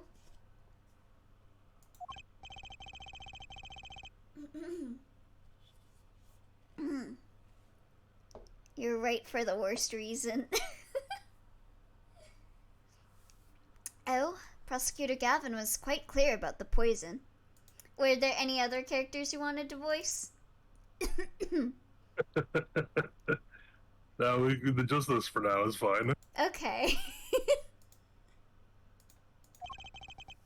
Lethal dosage of 0.002 milligram paralyzes the central nervous system. If you drank that, even you, Mr. Justice, would be reduced to a quivering pile. Elio, are you dying? I am.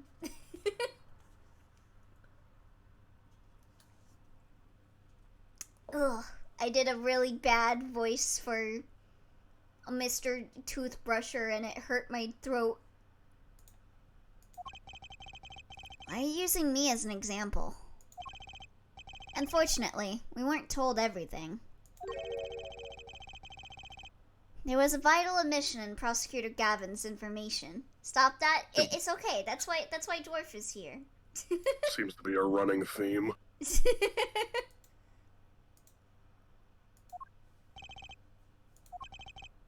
An omission. Atroquinonine is as virulent as he says. But death doesn't come upon ingestion, not immediately. That's because atroquinonine is slow acting. Slow acting? What? According to one forensic scientist, it's one of the most virulent poisons, but it absorbed into the body astonishingly slowly. It's the exact opposite of what you said. He did take a sip, but he should not die right as he drinks. It takes at least 15 minutes from the time of ingestion for adverse effects to show. If we suppose that the moment of Mr. Misham sipped the coffee was when he sealed his fate, then he would still have had time to enjoy his last cup of joe. Oh my god, what the fuck? What? That's that, DRR guy from, Amagara Fault. That neck. The fuck? Everything. His neck, his arms, his legs. His neck, his back, his pussy, his crack. Order. What's the meaning of this? Yeah, I agree, Judge. What is the meaning of this man's body? If what the defense says is correct, why, this contradicts the entire testimony we've just heard. Drawing figure looking ass man. Well, Mr. Brushel, anything to say on the record? What has you upset? I have to sit up straight, and like the pressure in my throat that I'm feeling for this. Okay, it's fine. Are you already feeling the Brushel pain? No, it's fine. I'm just saying, like, what I have to do. It's weird. It feels weird. I'll do it. It's fine. Okay. What has you upset, Elio? What do you think?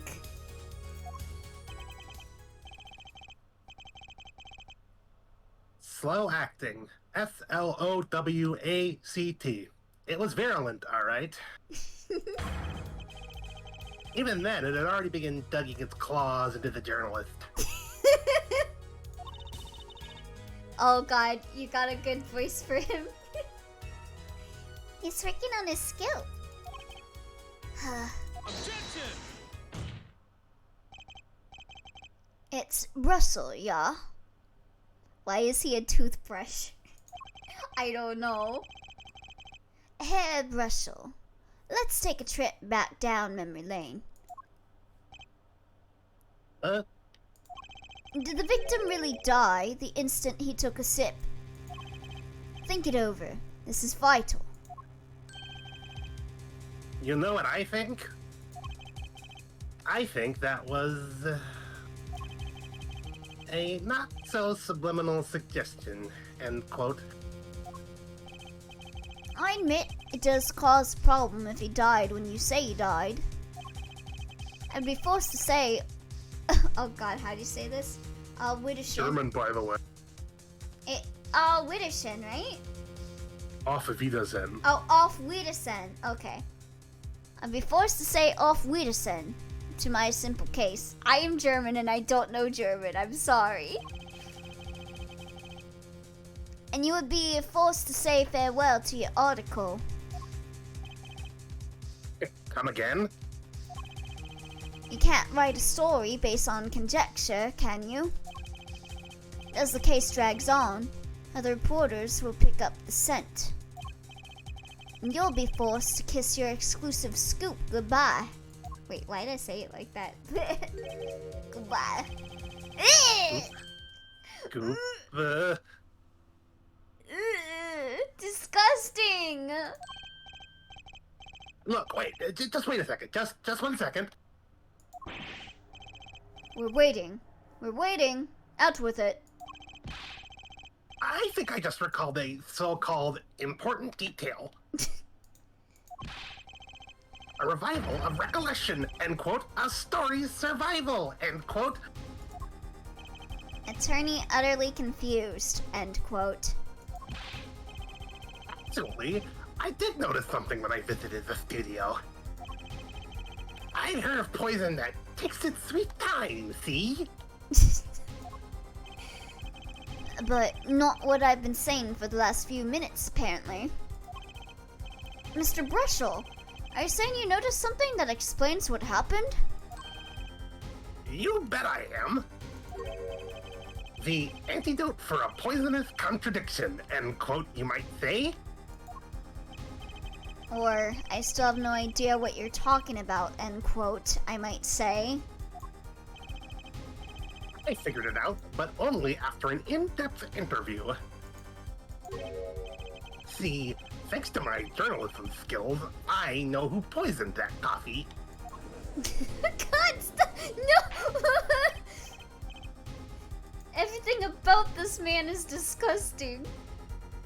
Order, order, order! As far as I can tell, the witness is standing by his testimony that Mr. Misham died the instant after he drank. Of course I'm standing by my testimony. What did you just link? He's that guy. Oh no! DRR. And my dream of exclusive rights to this story. Ugh. I suppose it was too much to hope for. What was? Of course he wouldn't choose a simple case. Not him. Him? Phoenix Wright. Who else? Tongue. Hair Brushel. Report for us, if you would. What is it that you noticed? This court is a critical trial of the jurist system. I'm afraid no room for doubt is permissible. You will testify to the court about what you noticed.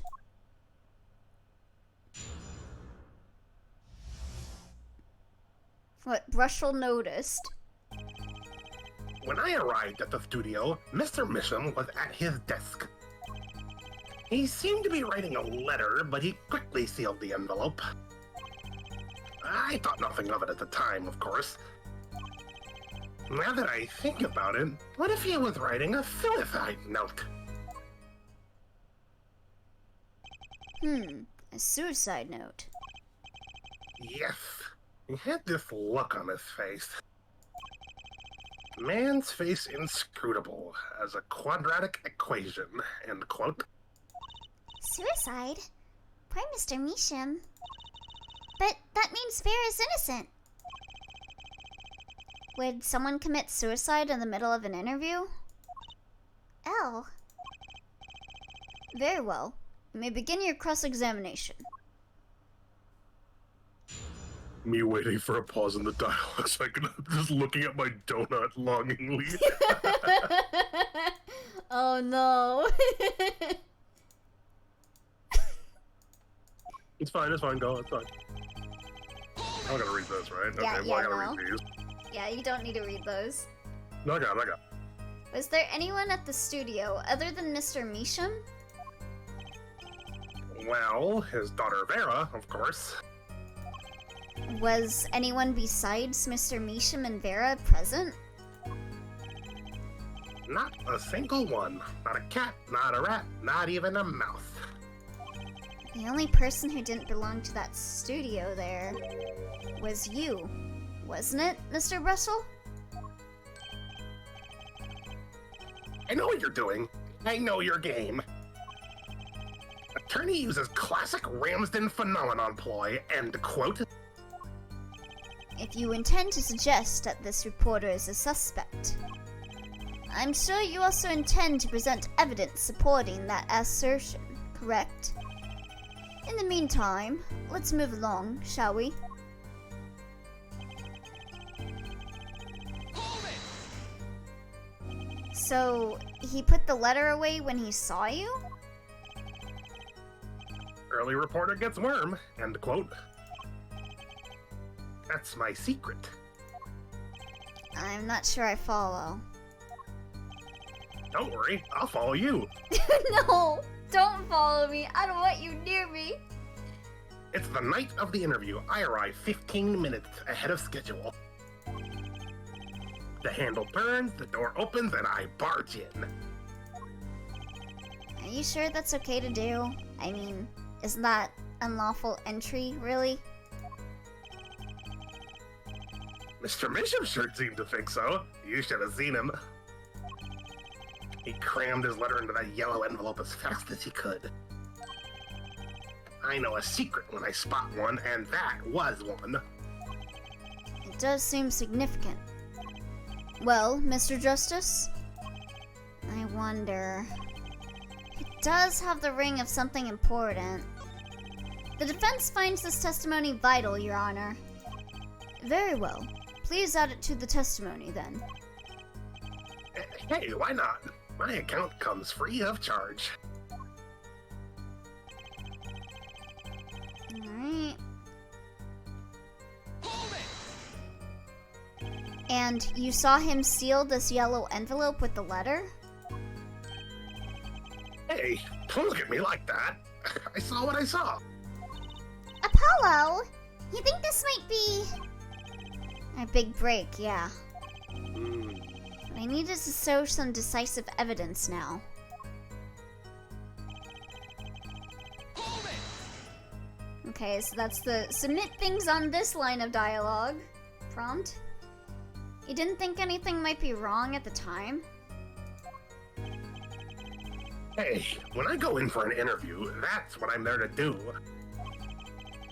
Interviewer finds looking more effective than caring, end quote. So what about now? Thinking back on it, did you sense anything strange in Mr. Meesham's behavior? Yeah, that's why I'm telling you all this to begin with. Very well. Continue with your testimony. Hold it! A suicide note. Yeah, don't quote me or anything. I'm just saying it's a possibility, you know? So you didn't actually check the letter? Of course not. It was sealed. Contents of can unknown can... Wait, what? Contents of can unknown until can is opened, end quote. You can always check the label. Do you think Mr. Meesham was writing a suicide note? If he was, that would solve the case in a jiffy. It kind of makes me wonder about that letter. I'm not getting popped for mail fraud. That would be my third strike. They give me the chair. Okay, I think it was this one. Yellow envelope. Does he mean red envelope? Dumbass, you can't see colors? Objection! He's the type of guy that would say that, yeah? As it just so happens, there was a single letter in a desk drawer at the scene. In a red envelope!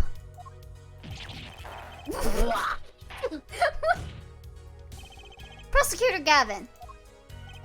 Yes? Was a yellow envelope found at the scene of the crime. Unfortunately, no. But hair forehead. He's colorblind. It's easy to mistake the color of an envelope. I guess. But not this envelope. You see, it was postmarked already, 7 years ago. Well, Mr. Brushel?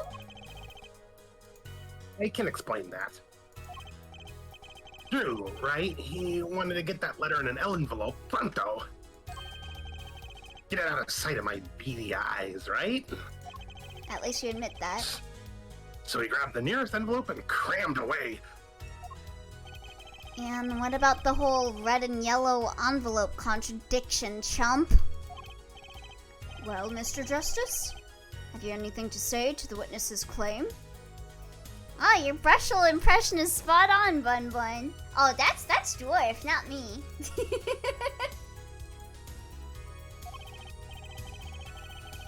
That night, the victim put a letter he had been writing in a red envelope. Wait, what? It's possible, it's impossible. Wait, Well, if I may. Yes? Well, I was gonna say, if it was dated 7 years ago, why would he be writing it that night? Oh, that's true.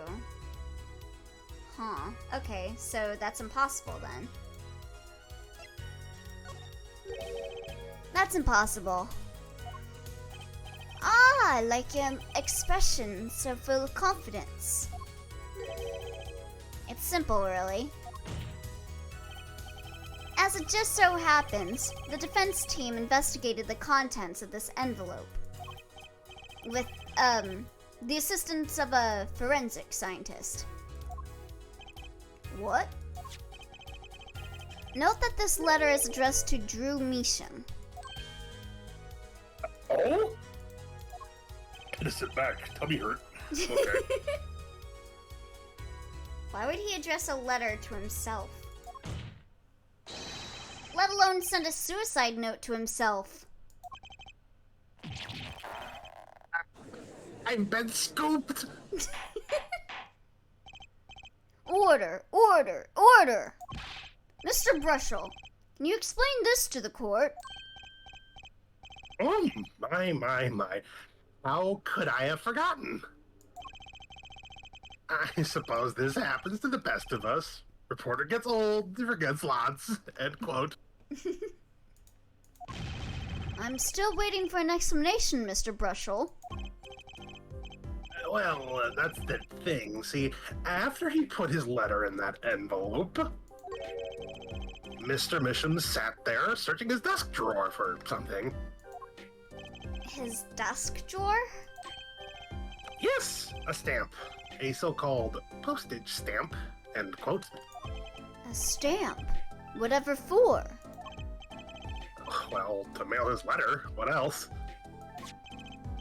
And then, oh yes, I think I saw him put it in his letterbox.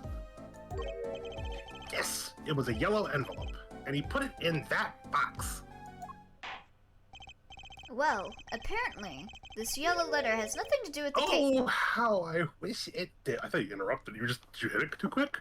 case. No, it auto-advanced. Okay, then yeah, then that was correct. Oh, how I wish it did. Yeah. Just think if that were a suicide note. What a story!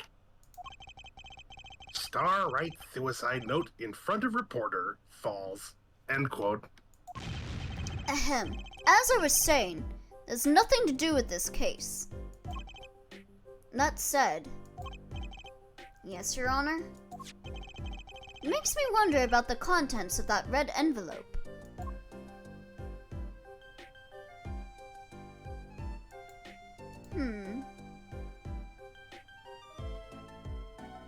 Sounds like he was being blackmailed.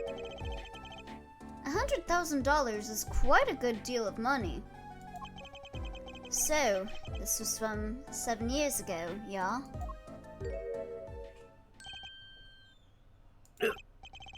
So, am I finished?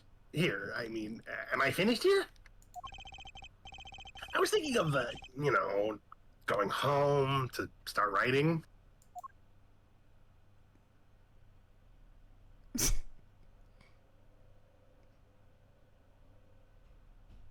God, I hate his face.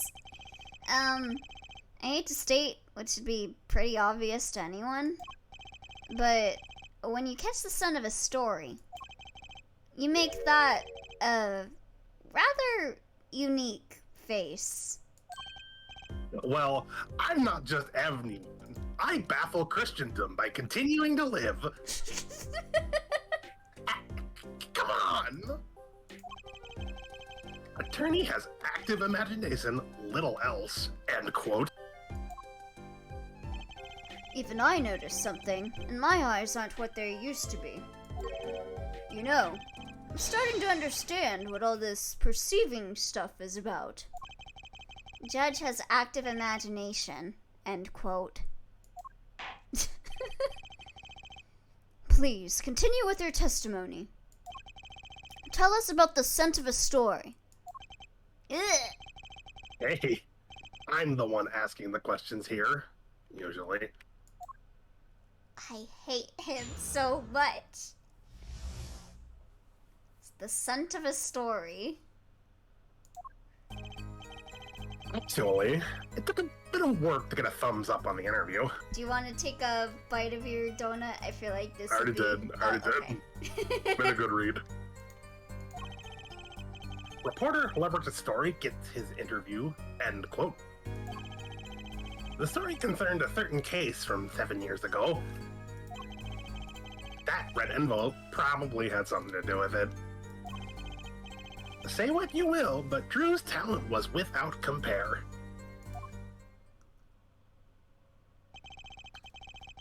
So, you threatened to go to the press with this story? That's how you got your interview? Blackmail? Well, yes. I mean, no. It wasn't exactly black. I mean, I'm not... Something wrong, Mr. Brushel. You're grounded. You didn't eat all your pizza. I ate all my pizza. I made it all myself. Yeah, and you paid for it. Hello, how are you? Hi, Afterlife 1990. Welcome. Doing okay. My throat hurts. So I got Dwarf here to cover the man that makes my throat hurt. Look. This is my story, my tidbit. Journalist's info is livelihood, end quote. I see. While you have me chatting away in here, what's going on out there? Poor Bun Bun, do you need some tea or some cocoa or something? I could really go for a nice cup of hot cocoa right now. Damn. What if some Wally wordsmith or Sally Scooper gets wind of my story? What's Wordsworth, excuse me. They ain't going to press while I'm going to waste. I don't know a Wally Wordsworth, but I do know a Vincent Wordsworth. The court feels your pain, Mr. Brushel. Mr. Justice, let's pick up the pace. A certain case 7 years ago. Wait, 7 years ago? The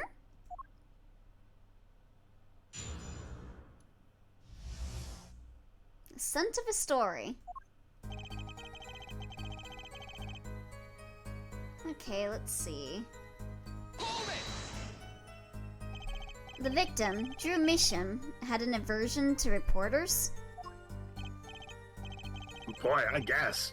Not even my considerable charms did much for him. Yeah, I'm so surprised that your charms did nothing for him. Can I riz you up? No. Please, please, please, No. please, please, please, please, No! Until I finally got my thumbs up, that is. I'll show you a thumbs up. Maybe you can elaborate on that a bit for us? Hold it! Exactly what sort of story was that? Oh, a little one. Like I said. Nothing more, nothing less, nothing in between. End quote. I might have suggested I had a lead on this particular story. But I didn't threaten or cajole or nothing. Honest. So, a suggestion was enough to get an interview? Mr. Misham must have really wanted to keep it under wraps.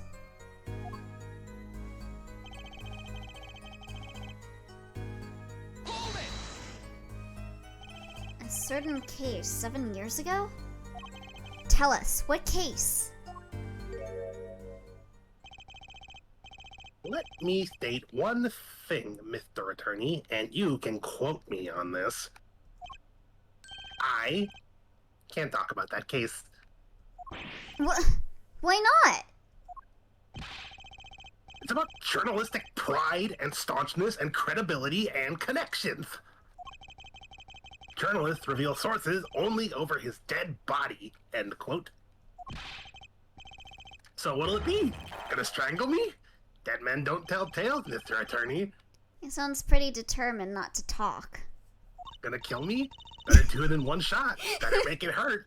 Better make sure I don't come back to get ya. Oh, I'll do it. Let me get my shotgun. Huh. Our chances of breaking his will aren't looking good. Hold it! Oh, he seemed to move his head around after that, so I'll have to do my bracelet on this one.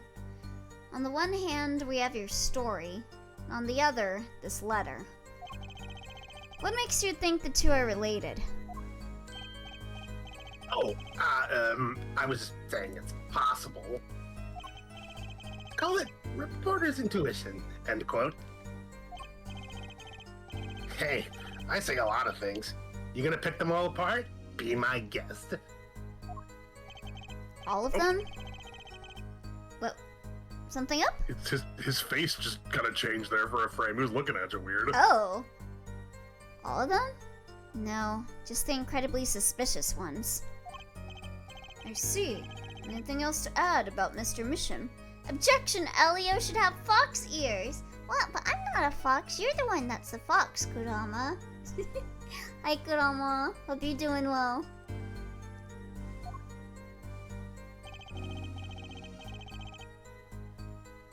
Hold it! Just how amazing was Mr. Misham's talent?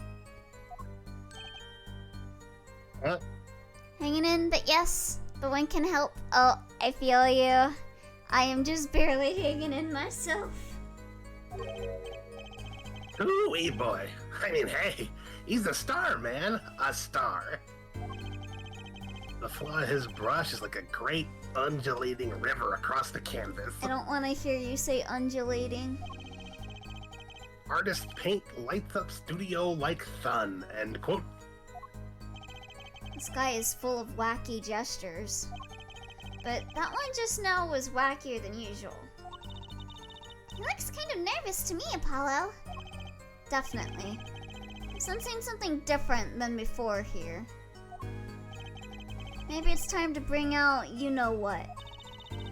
That testimony left a bad taste in my mouth. Maybe you should brush it out. All makes sense. Nothing jumps out as ridiculous. I wonder what this story he's talking about is. It must have been good to get an interview with a famous recluse like that. Something powerful enough to drag Drew Misham out of hiding. I wonder. Maybe it had something to do with Mr. Misham's art? Huh.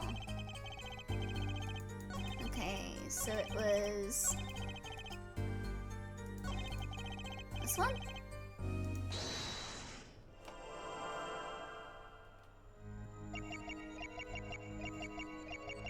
Say what you will, but Drew's talent was without compare.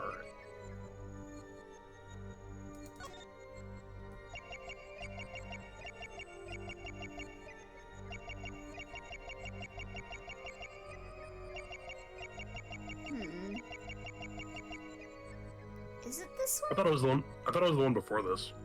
Oh, yeah. Yeah, it was this one, I think.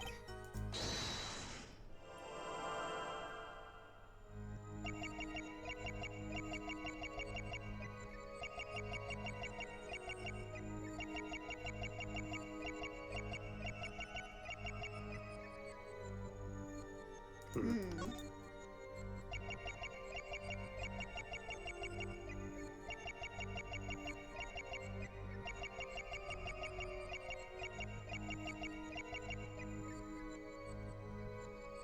Oh no.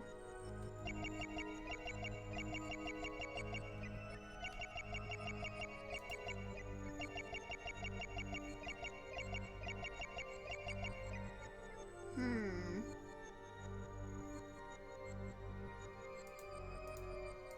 Was it 5? Hold on. You gotta really look at everything. Really? Eh. Well, it's just like you have the option. Maybe it was 5. Maybe it was 5. Okay. Let's try the 5th one. I don't see nothing.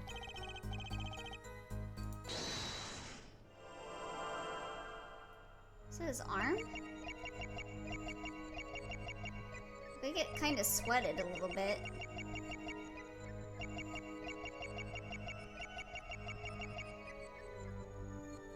Maybe not. Other arm. Other arm. Other arm? Uh, Huh? you got 2 arms. Oh, wait! Wait. Wait! I'm so sweaty. Oh no! No, not the armpit sweat. Ugh. What the Ugh. heck? That's like he's deployed his fluid sac. What the fuck? God. Gotcha! It's a good thing we were there the moment he was perspirating there. Jeez. Sweat much, Mr. Brushel? Well, normally I wear my Ahegao sweater to places like this, but they still be something about contempt of court, and it sounded like a lot of trouble.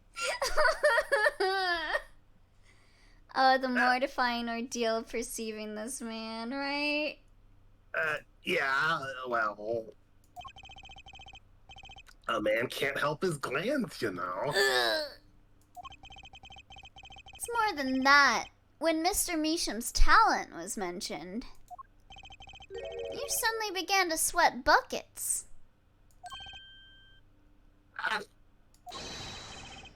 You're hiding something about his talent.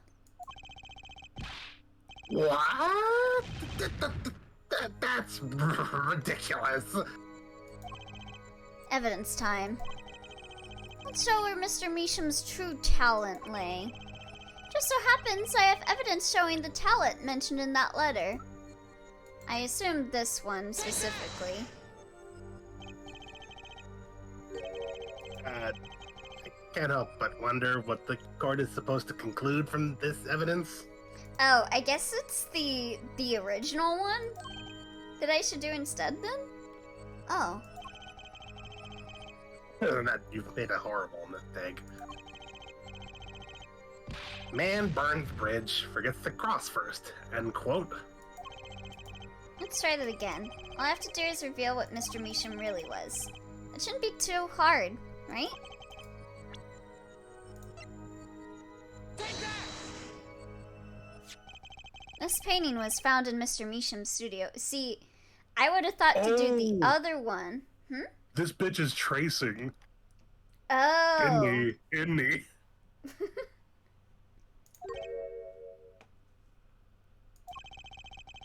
There are 2 problems with this painting. The first is it wasn't painted by Mr. Measham.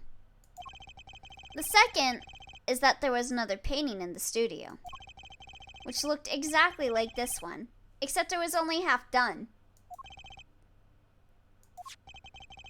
Then we have a letter discussing a payment of $100,000, which suggests a certain business operation. The business of making forgeries. Oh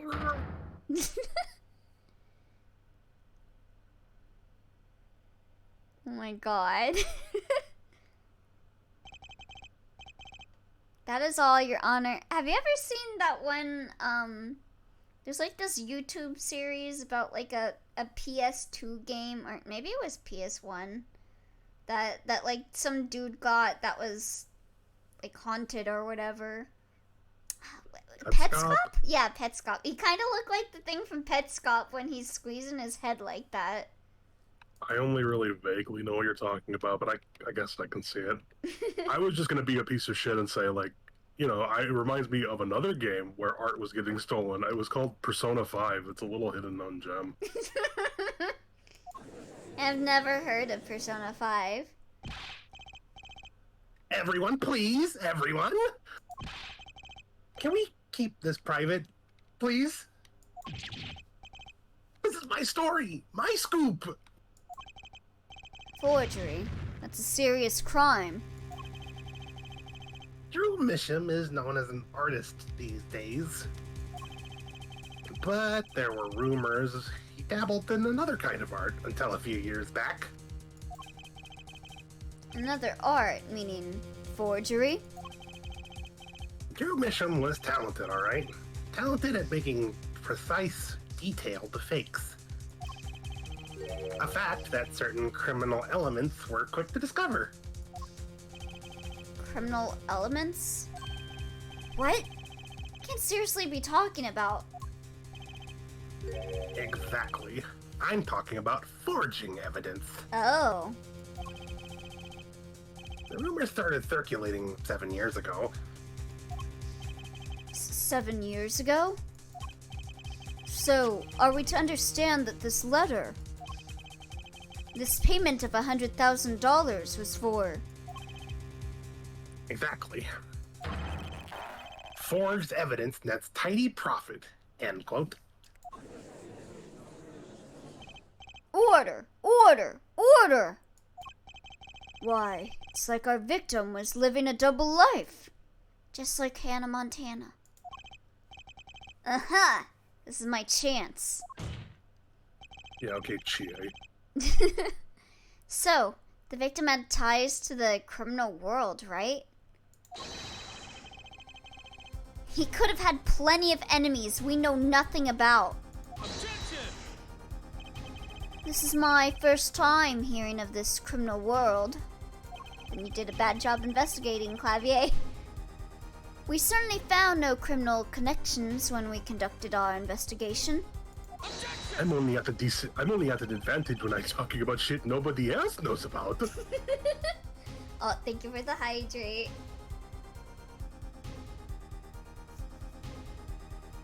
And take a moment, thank you.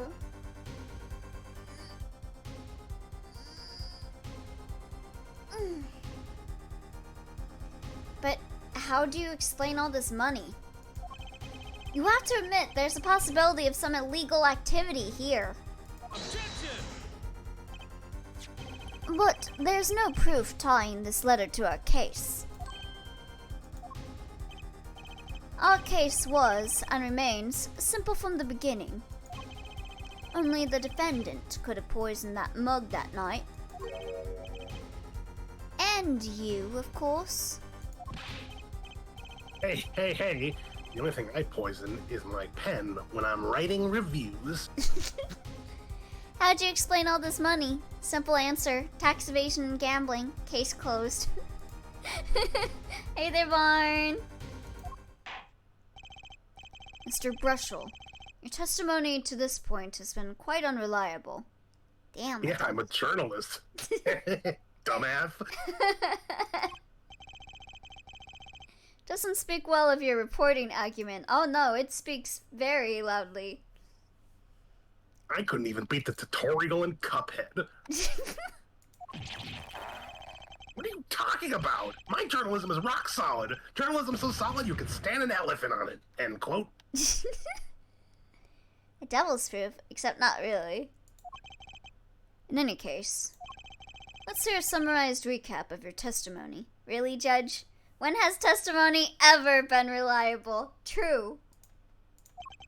Next, you're gonna be surprised that someone forged evidence. If we can ascertain the situation in that studio from the recap, the trial is over. Apollo? What's he talking about? Cross-examination showed Mr. Brussel didn't have reason or means to poison him. As long as there's no other suspects. And then the killer had to be Vera. That's what.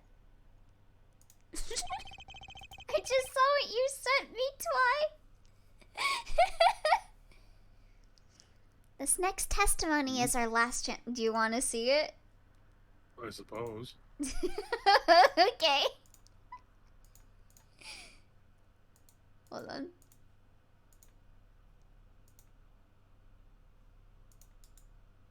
Apollo, I gotta get the fuck out of here. The DM's leaked. I see.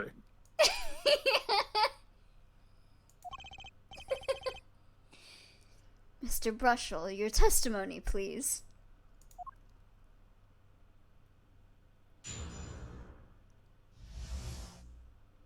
The interview, a recap.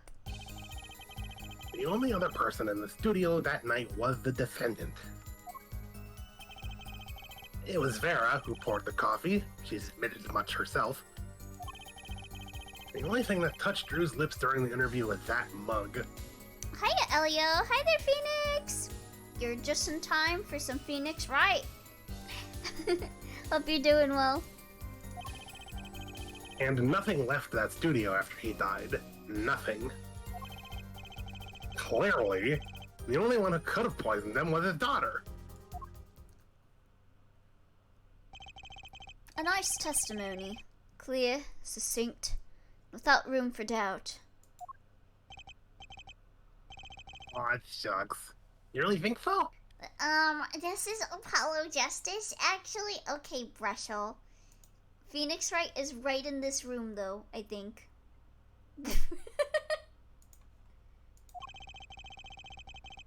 I believe that clarifies the situation that night. Very well, Mr. Justice. You may begin your final cross-examination. Right. I still have one trump card left to play. I won't let this trial end until I use it. I'm doing good. Been sleeping. Oh, that's a mood. What is this? Shut up, bitch.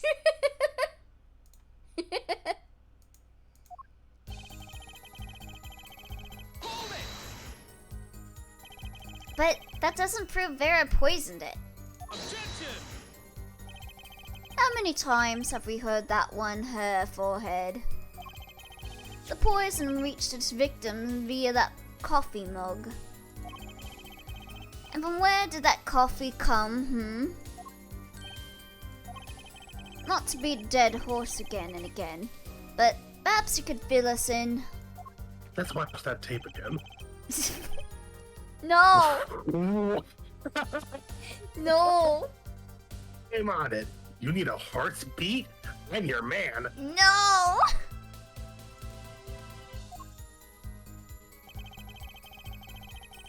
Hold it! And you witnessed her pouring the coffee?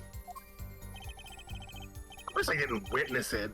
When she came in with that tray, the coffee was already poured and steaming. Let us not forget the defendant had admitted to pouring the coffee herself. I heard her statement. I poured, I served, and I killed. What? The last part was just a little joke. I don't think I'm gonna get anywhere with this coffee mug. I need to find another weak spot in this case. What the fuck? Yeah. You just saw Brushel. Yeah. This guy is... Ugh. Hold it! Disgusting. You sure about that? Well, to be really, really precise, Uh-huh. I was busy gobbling mint candies the whole time. One of those candies might have been poisoned. I have a resistance. Yet, at the time of the autopsy, no fresh fragrance of mint filled the room. And no mint residue was found.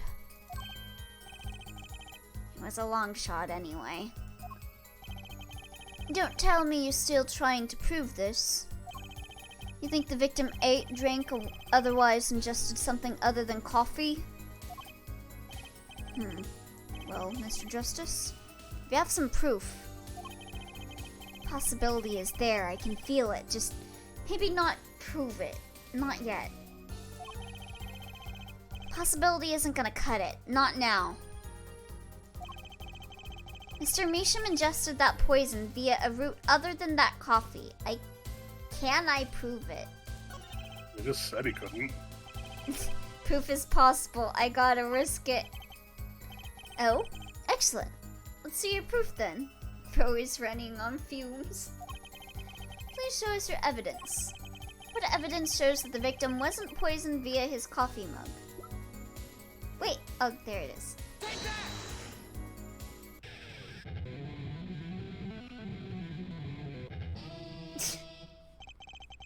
Must I explain this over and over and over? We don't need possibilities here, forehead. We need proof.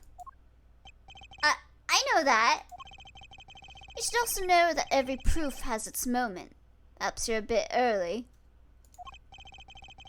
I can tell you what we know at this point.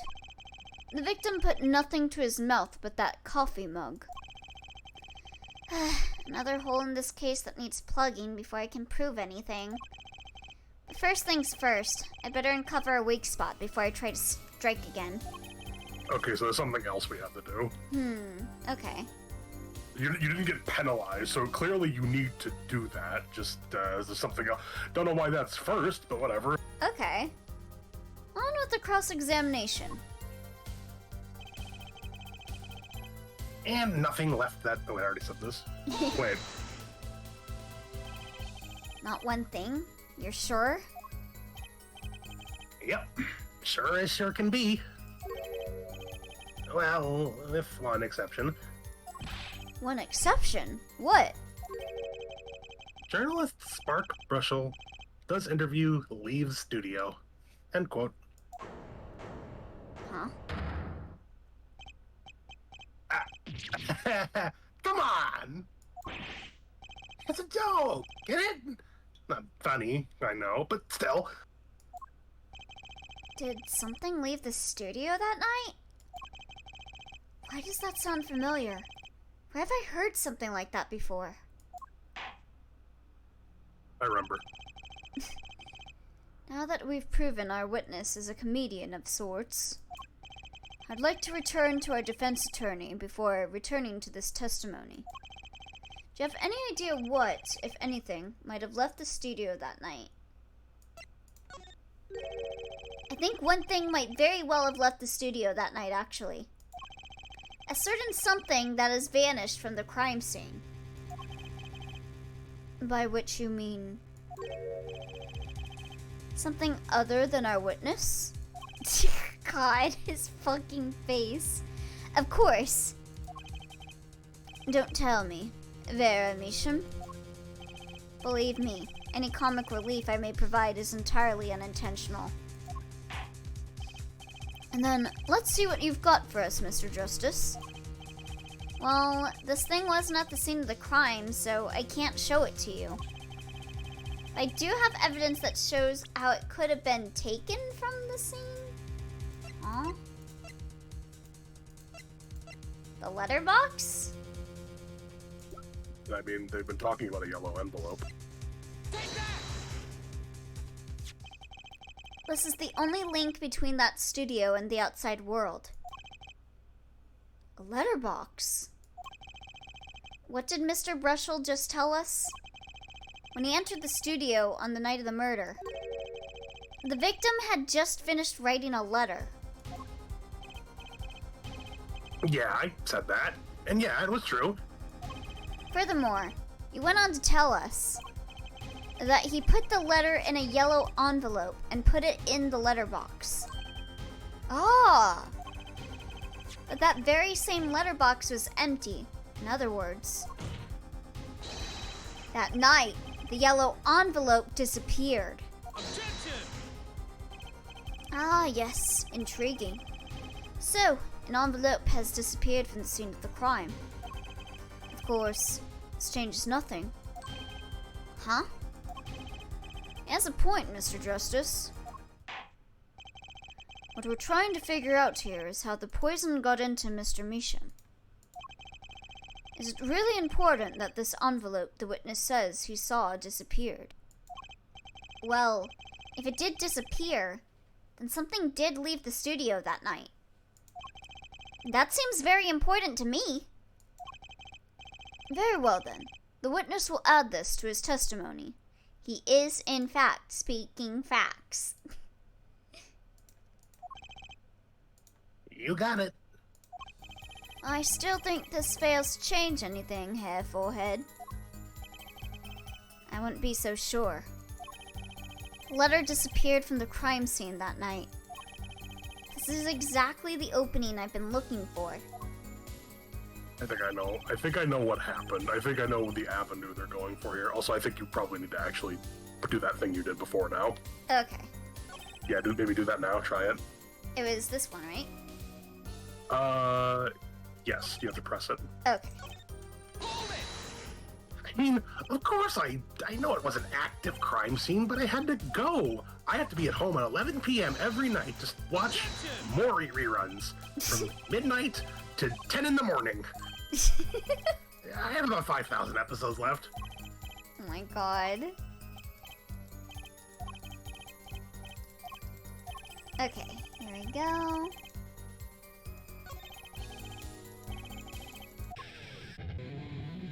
So, do you have an angle on what you think is happening right here? All I know is that he ingested the poison that was on the thing. Right. So if it's ingested, maybe I shouldn't be saying anything. Oh, wait! Was it the envelope? I mean, what will you put in your mouth? The stamp, like the part to seal it. I mean, maybe. That's my thought. Yeah. Maybe I should shut up. Maybe that's why I can't be here. That's why I have to No. just stay in my lane and be a big idiot. No, be a it's fine. horrible You freak. didn't. You weren't like it's the envelope. I was like, huh? What else would you put in your mouth that he put in his mouth? Oh, envelope. What would I put in my mouth? Anything unattended? You do understand what we need, yeah? Proof, Hair Forehead. Not possible. Oh. And, of course, and Prosecutor Gavin, I hope you understand. I'm ready to give you that proof. Why is there poison in the frame? I guess we'll find out. What did you say? Proof of the disappearing envelope. I saw him writing a letter. I did. Which was picked up by the mailman, I presume. Of course. Which means that envelope had a stamp on it. A stamp. Ah. As we all know, stamps come with dried glue on the back. In order to use the glue, you have to wet it.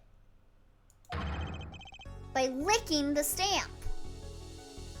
Misha's technically here, but not really. Oh, hi there, Misha.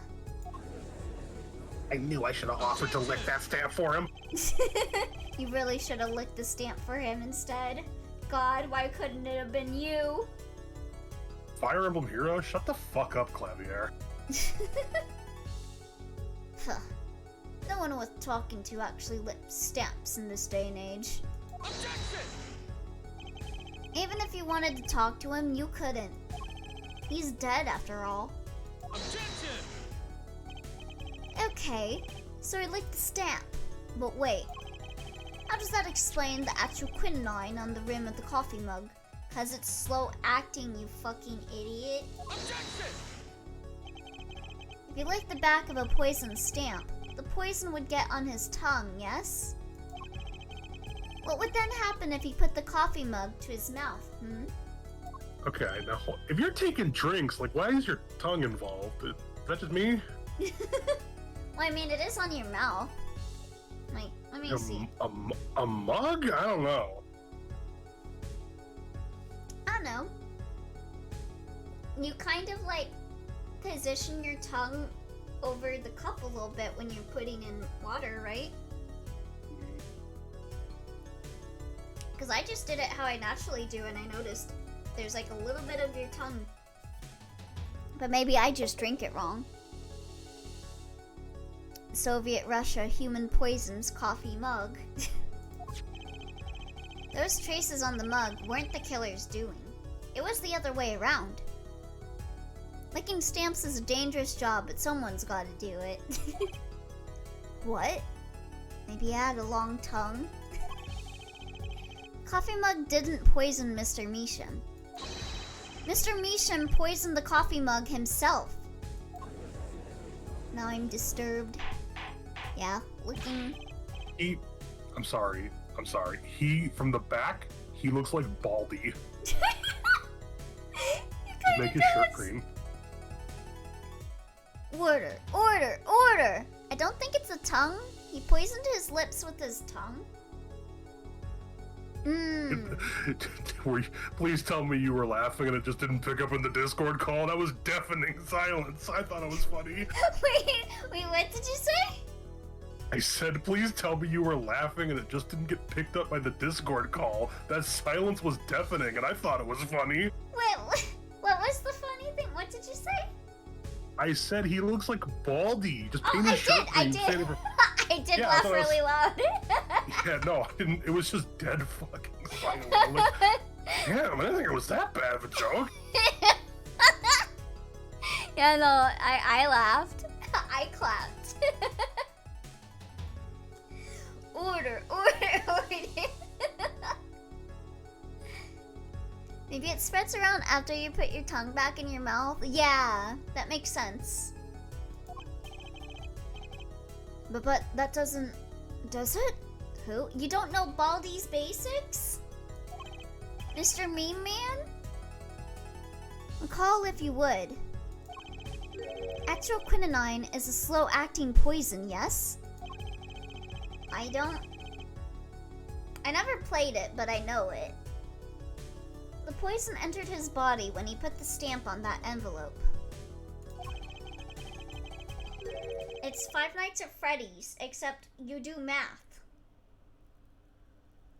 But his time wasn't up until the very moment he touched his lips to that cup of joe. Dwarf would have He's heard touching me his laughing lips if I to did. Joe?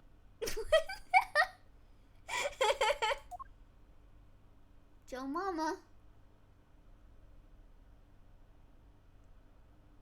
It's like 1 a.m. I'm lucky to remember who I am.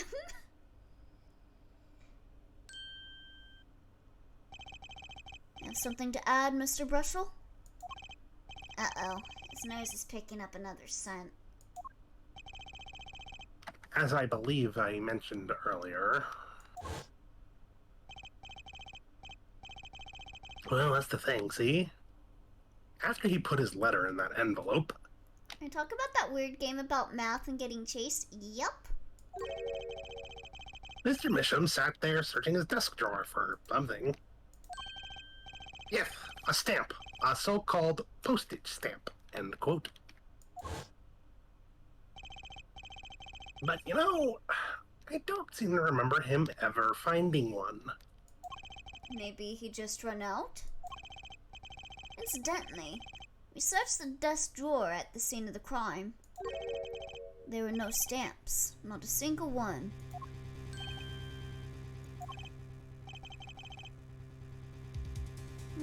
It does pose a problem. How will you prove that the stamp was coated with poison? Actually, I'm glad no other stamps were found. It makes proving the stamp he used was poisoned possible. Good show, good show. You can't even prove there was a stamp at the scene in the first place. The frame was where he kept the stamp. Yeah, that would make sense. Well, let's hear what the defense has to say anyway. Where's your evidence that proves the existence of this poison stamp? Right here, Your Honor. Take that!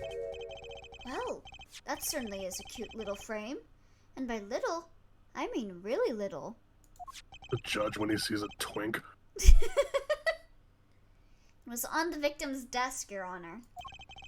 Quite empty, as you can see for yourself. I noticed that too during my inspection. So what? Ah, apparently you weren't as observant as you should have been. You see, when you saw this frame, it was missing something quite important. Missing something? Yes, a pale bluish stain on the inside of the frame. Atroquinine residue. What? Why wasn't I told about this? Yeah, explains why it's so small, yeah. It's not the size, it's how you use it. The frame is only 2 inches square. The face of the frame is even smaller. Damn, only 2 inches? Maybe an inch wide at most. You're not saying. Oh, but I am. Tell me, what fits in such a small frame? A commemorative stamp, perhaps? Use it to save stamps, duh. Order, order, order! The poison stamp was in this frame? Impossible. Prosecutor Gavin. Why would he put something like that on his desk? Don't tell me he had it there so he could commit suicide if the mood struck. You know, can I say something? I had a thought, see? What, Mr. Brushel? And please stop jittering around like that. The victim was a forger, right? A lot of money in that line of work. Forger forges friends, makes enemies too. End quote. So, the poison stamp might have been a murder weapon aimed at him. Objection!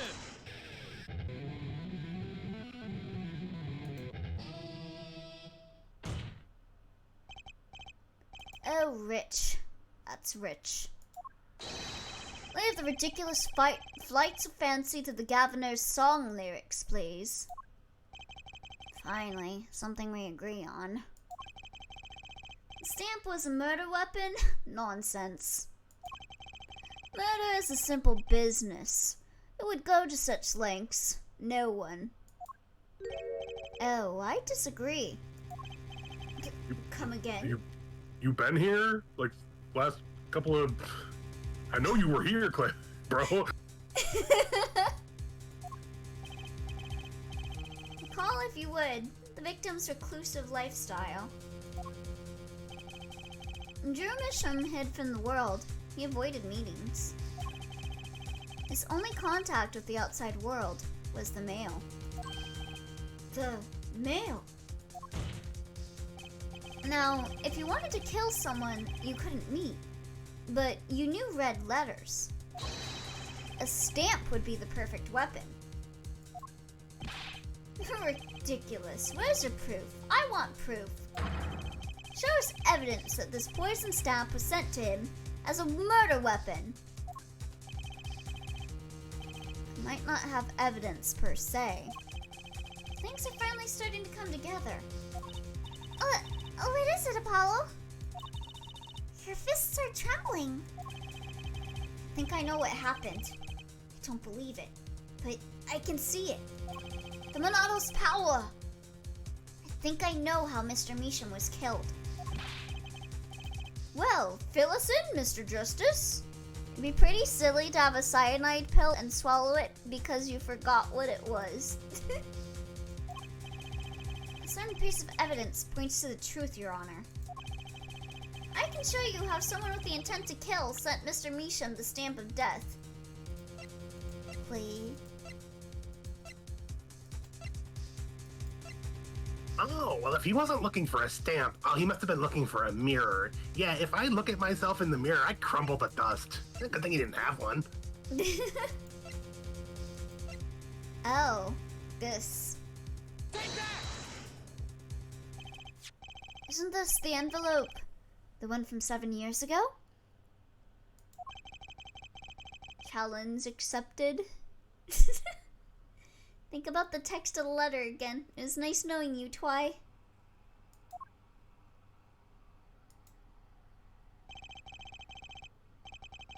There were 2 pages in the envelope. This is page 1.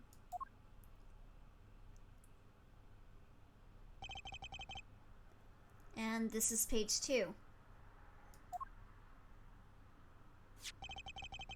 I want to draw your attention to one phrase in particular. Sent in the enclosed envelope with the unclosed stamp within 3 days. The enclosed stamp, Your Honor. Oh. Chat, what did he mean by that?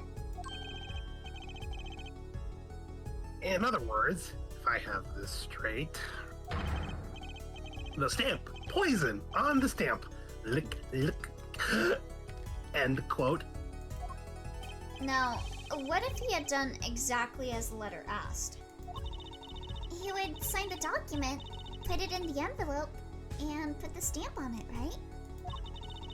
Then he would put it in his letterbox. 15 minutes wouldn't have elapsed between affixing the stamp and mailing the letter. But the clock started ticking, and when the time came, he drew his last breath. And the murder weapon would be taken away from the scene. Quite conveniently, thanks to the postal system.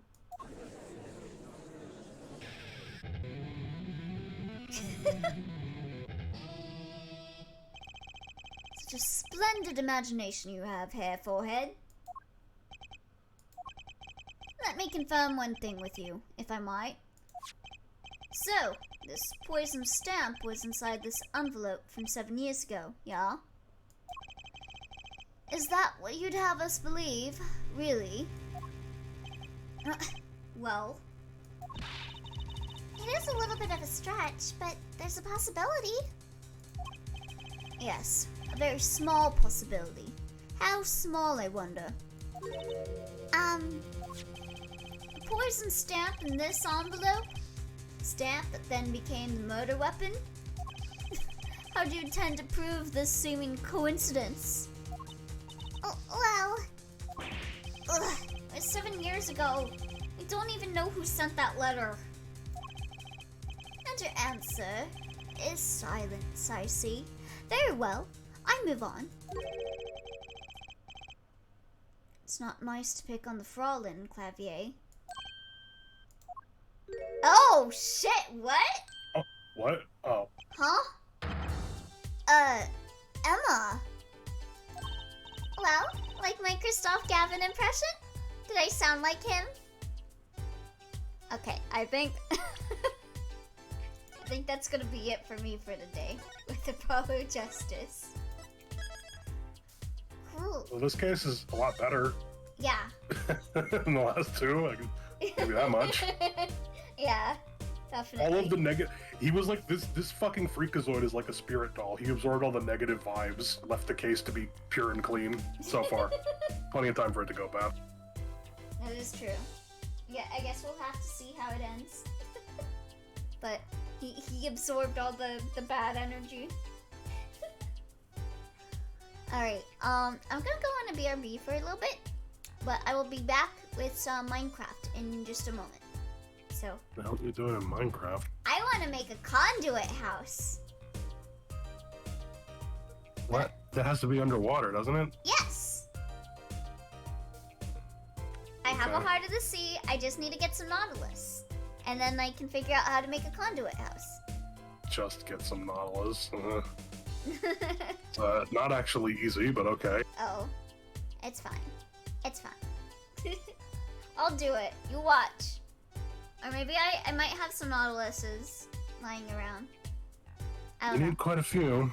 Yee. Might have to check around in people's chests.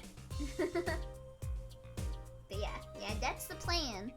I wanna have like an underwater house and put some of the axolotls that we got, but only mine.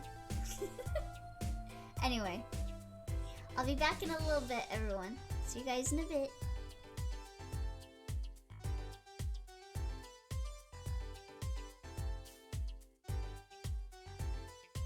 Well, if we're lucky, he'll be gone soon.